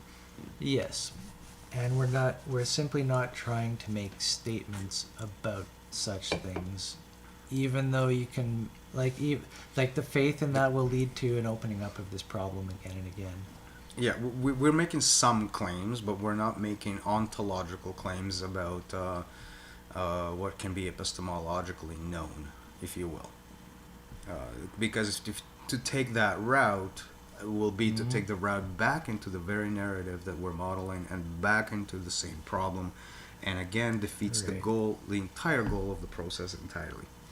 And I cannot stress enough how much it's a bad idea to focus on that on the self-leverage in terms of the final the self-object as leverage, as a means of final kind of liberation. You can only take it so far, but unless you understand the conceit behind it and the sympathetic and the empathetic proximity complex behind that, which is completely impersonal, and it has nothing to do with being self, and is not coming from any source, and always is shifting in its own operation. To not go and see that impersonality, to not see that flux, and to stop there, will always have to rely on a narrative to support its existence, and this reliance on narrative always comes through a conceited calculation of where in the up or down. And by support its existence, you basically mean being shunted up yet again into the dream to run a virtual reality. Now, it's going to be extremely subtle at that point, and but that's what it is. Even far more tenacious. It's relying on that. It's far more tenacious. We're talking about the relaxation of that. Yeah, and it's a far more tenacious thing to get rid of even once you arrive at that frame of mind, because it's an incredibly rewarding state. It is a very rewarding state, and that reward is, if not any kind of indication of the problem, should sound alarm bells by being called a reward, given the model. Right? Like, what is a reward again? So the reward part of it is fundamentally it's curse. True story. And this is an argument that I've read many times between Buddhists and contemporaries of the time. That's just recorded in their exchanges as to why things are, and this is our exposition as to why that view is fundamentally a inconsistent with the model.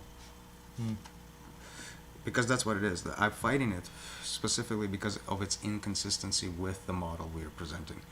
Not because I want to step on people's feelings or convictions, but doing this in a serious way and Right. given this the justice that it needs, Yeah. this has to be also tackled. And I mentioned earlier, like, um,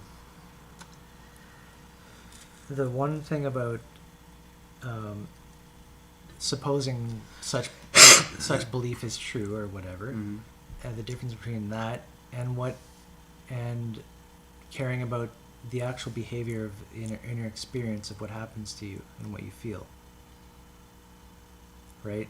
Those are maybe two different things. So what you could believe is the true ultimate reality, whatever, that's maybe a separate thing from, okay, what should I believe, but what allows a release of these dream shots into the dream world that keep As happening in, and is sucking it you out. not finding an identity within the whatever ontological matrices are presented to your Right. experiences? The lever pulled. Because an ontological matrix is something you also experience, right? And it's the holding onto it as reality that creates the superstition. Since the ontological matrix is entirely represented, right? So if you believe that to be reality, then you're honing on a superstitious That's element. We've used the word superstition for this reification type process. Yeah. Well, anytime you create reality out of the ontological matrix, of which self is one, of which source is another one. Right. So, and this is the sort of, so to speak, ingress of meaning up the stack, as opposed to hyperstation, which is pushing back out into the media. Yeah, I guess so. See? We've talked about, maybe we did, maybe we didn't, but I thought that was implied of those terms. I'm not sure how to Superstition. translate this. Hold on. Let's try to reword it. Superstition can probably be done properly. Superstition has to be done properly to become hyperstition.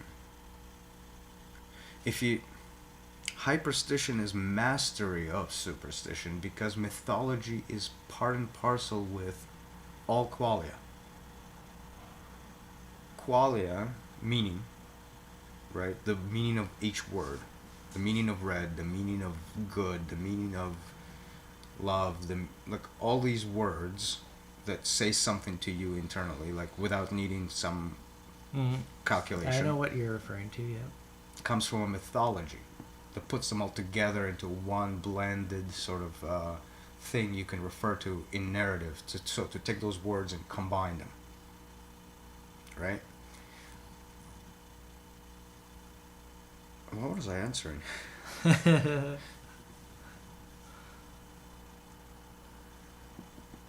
I know the feeling. Let's see.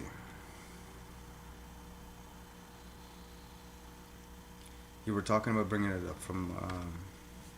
Yeah, so superstition and hyperstition. I was saying hyperstition as a skill of pushing outwards, top down. Yeah. And then superstition as the opposite, and that both can be skillful. Right. So, a hyperstition would be a layer that is isomorphic, but needs to be arrived at superstitionally to be reified. Constant faith, So- faith in it. So you have to create words, and you have to create word combinations that reify so it downwards. A faith in the map, that the map is a true unfolding of what we think it is. Yeah. So and this comes from our mirror neural unit communication primarily. This is why it becomes important to mention the megafauna hunter situation. Think about it. Think about what it means to hunt tribally, exclusively megafauna. The level of coordination it takes. So big animals. So Right. buffalo No. herds. No. We're talking like elephant and bigger. Oh, isn't any animal is mega? We're talking giant sloths. We're talking. It has to be massive. No, they were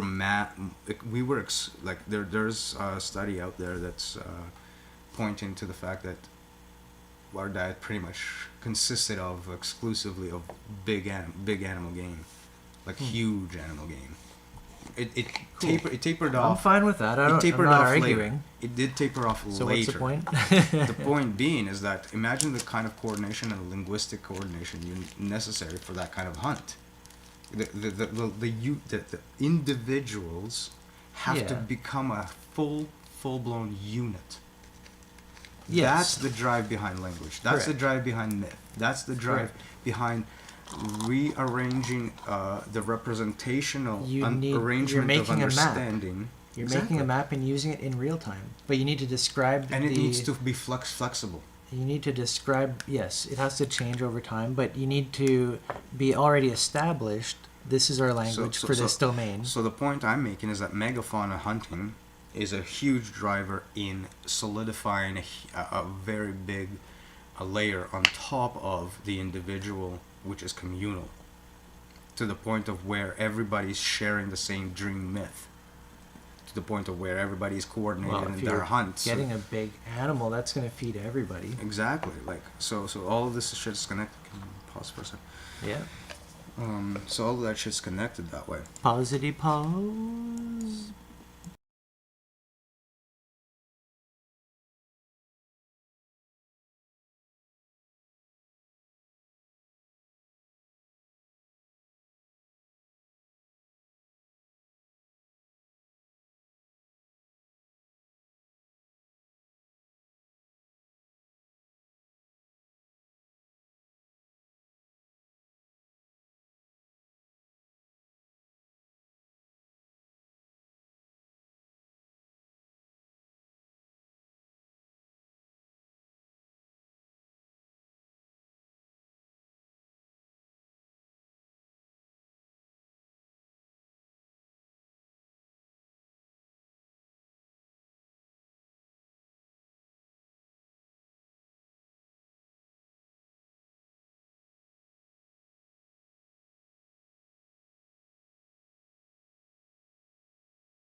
Reification part, but Yeah. go ahead. You go ahead. Yeah. No, I was just thinking about how interesting it is to talk about hunting in the context of having a social layer emerge, a layer of behavior which gives you power up in higher levels of abstraction over the environment. So now you can take a beast over, right? And so this is what the game is about. actually. So you're like hunting for the different roles that need to be played. And these roles are identified, so these would be conventional guilds. I would say, okay, this is the bow hunting guild. This is the riding guild. They're different. This is to ride your horse. Run. Well, a lot Whatever. can be left unsaid. That's the thing about this. You think, should I describe it all? Should I not? A lot can be left I'm just unsaid, right? Motion. Right. How do you move? So this is like hunting different areas of behavior and creating representations. Yeah. On a tabletop example. And then those representations then get reified by each individual in the tribe with whatever tasks they're taking on in the hunt. Yeah. So even if this is amongst hunters, and most hunters may lay down a tabletop that looks different, they're all still going to be like, okay, we all agree yellow is going to be our archery guild, and brown is going to be our riding guild. And so within, this is our namespace. We understand within our namespace that we're going to talk about archery over here and keep track of that. And anybody who's maybe displaying the signifier within their tabletop space is saying, I'm a member of this guild. Mm-hmm. I'll talk about that. Or I'm good at it, basically. Right. In this context, in that context. So maybe you'd have many yellow signifiers, right? Yeah. Like, I don't know exactly how it works, but this is a mind mapping technology, cognitive technology. No, it's just trying to make explicit what is generally taken for granted and is implicit in thinking. Right. And so the reason for doing this is because, okay, the corporation, all this shit is so fucking organized. The machine, the market machine, the corporate structure, infrastructure, it's organized it's neat as fuck. until the border touches border. What does the open source peer-to-peer have in expressing their power within one another in such different various ways, right? The system of guilds, that's where this comes from, right? Mm-hmm. We need technology to enable people to work together peer-to-peer and share information like this and instantly recognize, like, okay, in my community, I know yellow means archery. Well, okay, I like that. Let's talk to this guy because he's displaying a yellow, even though I don't know him, right? But at least, like, that the fact that they're going to be able to hold a bow, that they're going to be able to string it, that they're going to be able to shoot it, all those things. You can make those assumptions. Right. Those stereotypes do work. In a sense. So this is like, in a very broad general term, we're talking about creating the social operating system, something which I know many people have dreamed of creating. Specifically isomorphic to the neural operating system that is providing it with context. Well, these are constraints, yep. Context being another key word. Yep. Phone call. Right on. Pausing. Hello?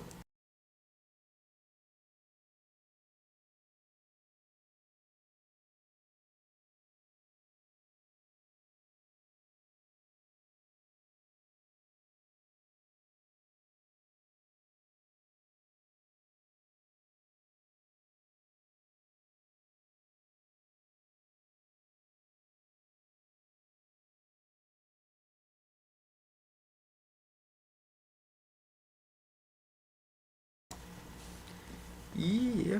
Our last words. Last words. Yep, so we are wrapping this up within the next, 10 minutes-ish, let's call it, something like that. At most. At the very most. Mm-hmm. Yep. So yeah, this idea of a dashboard, right? So just imagine you walk into any place and through physical objects, you can see and walk up to tabletops or different cards. So like a system overlay this is just using pen and paper, of course, can be through your phone. You can have pop-ups, and It's to make the explicit the system of carriers that you're encountering, basically. right. If you identify a carrier to be able to carry something, you can put a card on it and say with that as identity, and then you can utilize other cards to send messages through that particular carrier. That would be another way of formulating it, I think. Right. Yeah, carriers such as instructions of how to use a bow. Yeah, a carrier being something you can etch information onto. And carrier being the bow, the wind, the target, the arrow, The table. all things coming together to cause a certain objective to happen. Mm-hmm.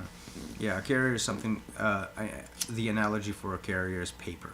You write something down on it, pass it on, and it carries a message. So, if we use the analogy of carrier in this context, each card identifies carriers. Other cards send messages through that carrier. The identity carrier itself is what identifies carriers. You know, like, so this system is almost self-referential in that sense. Correct? Yeah, it tends to be Yes. like that. That's like hash, you mean? Yeah. Well, it's pretty much hash. I realized. It tastes like oil. Yep. Pretty sweet. Yeah, moon rocks. That's what they're called, moon rocks. Smoking moon rocks. Out of beer. True story. True story.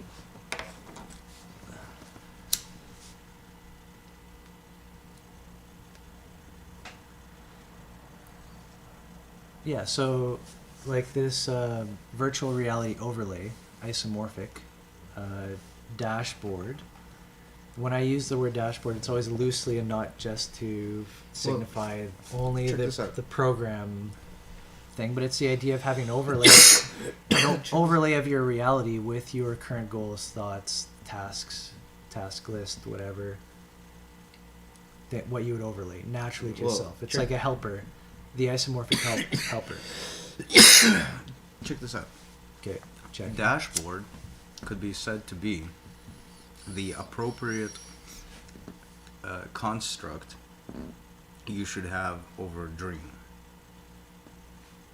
Dashboard over a dream, like a structure. Yeah, like when you recognize dreams, the dream Right. structure that we've been discussing and how it comes about.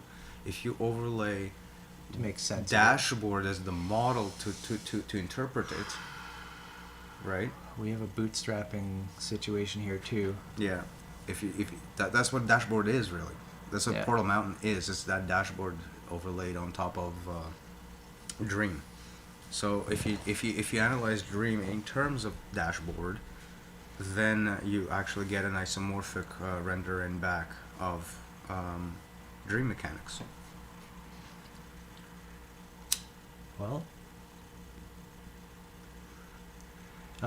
yeah, I know that like when we were developing the schema, the model schema, and all that stuff, like this is definitely pushing up against temperament and like dream mechanics, which I kind of conflate or equate. Well, yeah. They're happening either way. Dashboard allows you to overlay a kind of a structural control of how to navigate this this schema, this map of the dream. So in terms of conversation, right, as you talk to yourself, as you talk to others, in terms of broadcast, as you try to resonate fiat out, or conversely intercept it. Right. Favorite pastimes of mine. Mm-hmm.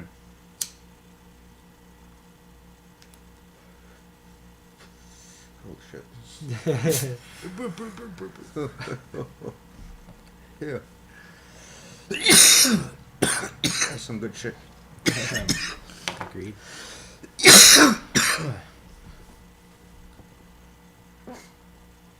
So, yeah. You got a few minutes.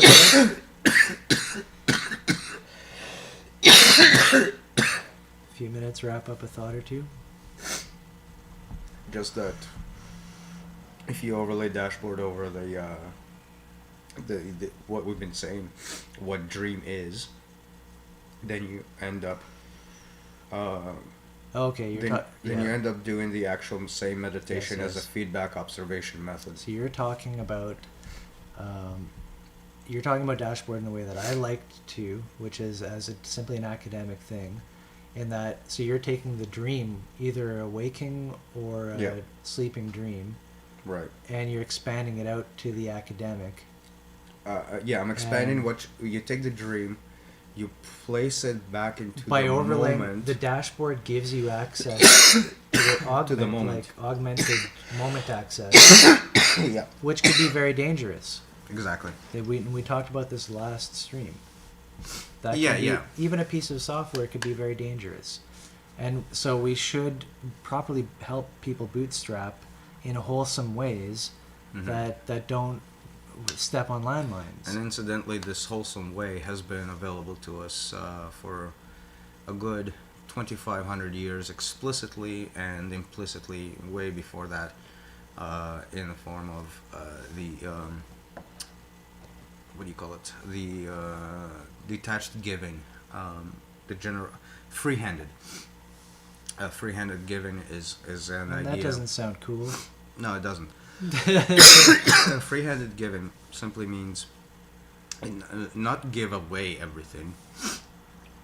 Not that kind of free. So various meditations on altruism.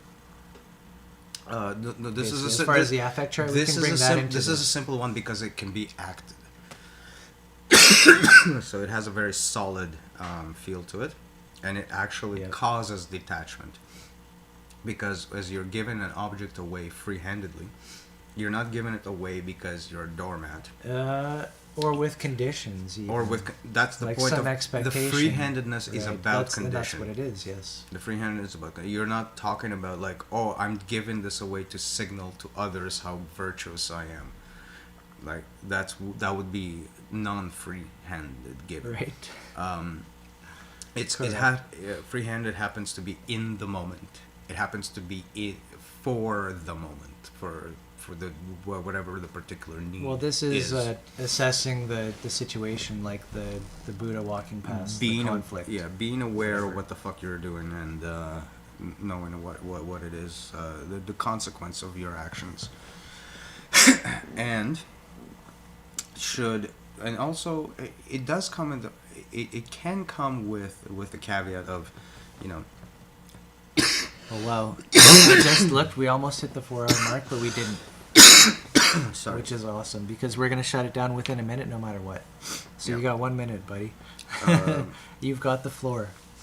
It could come to you at a price, but the thing is that shouldn't have any meaning to you. Right.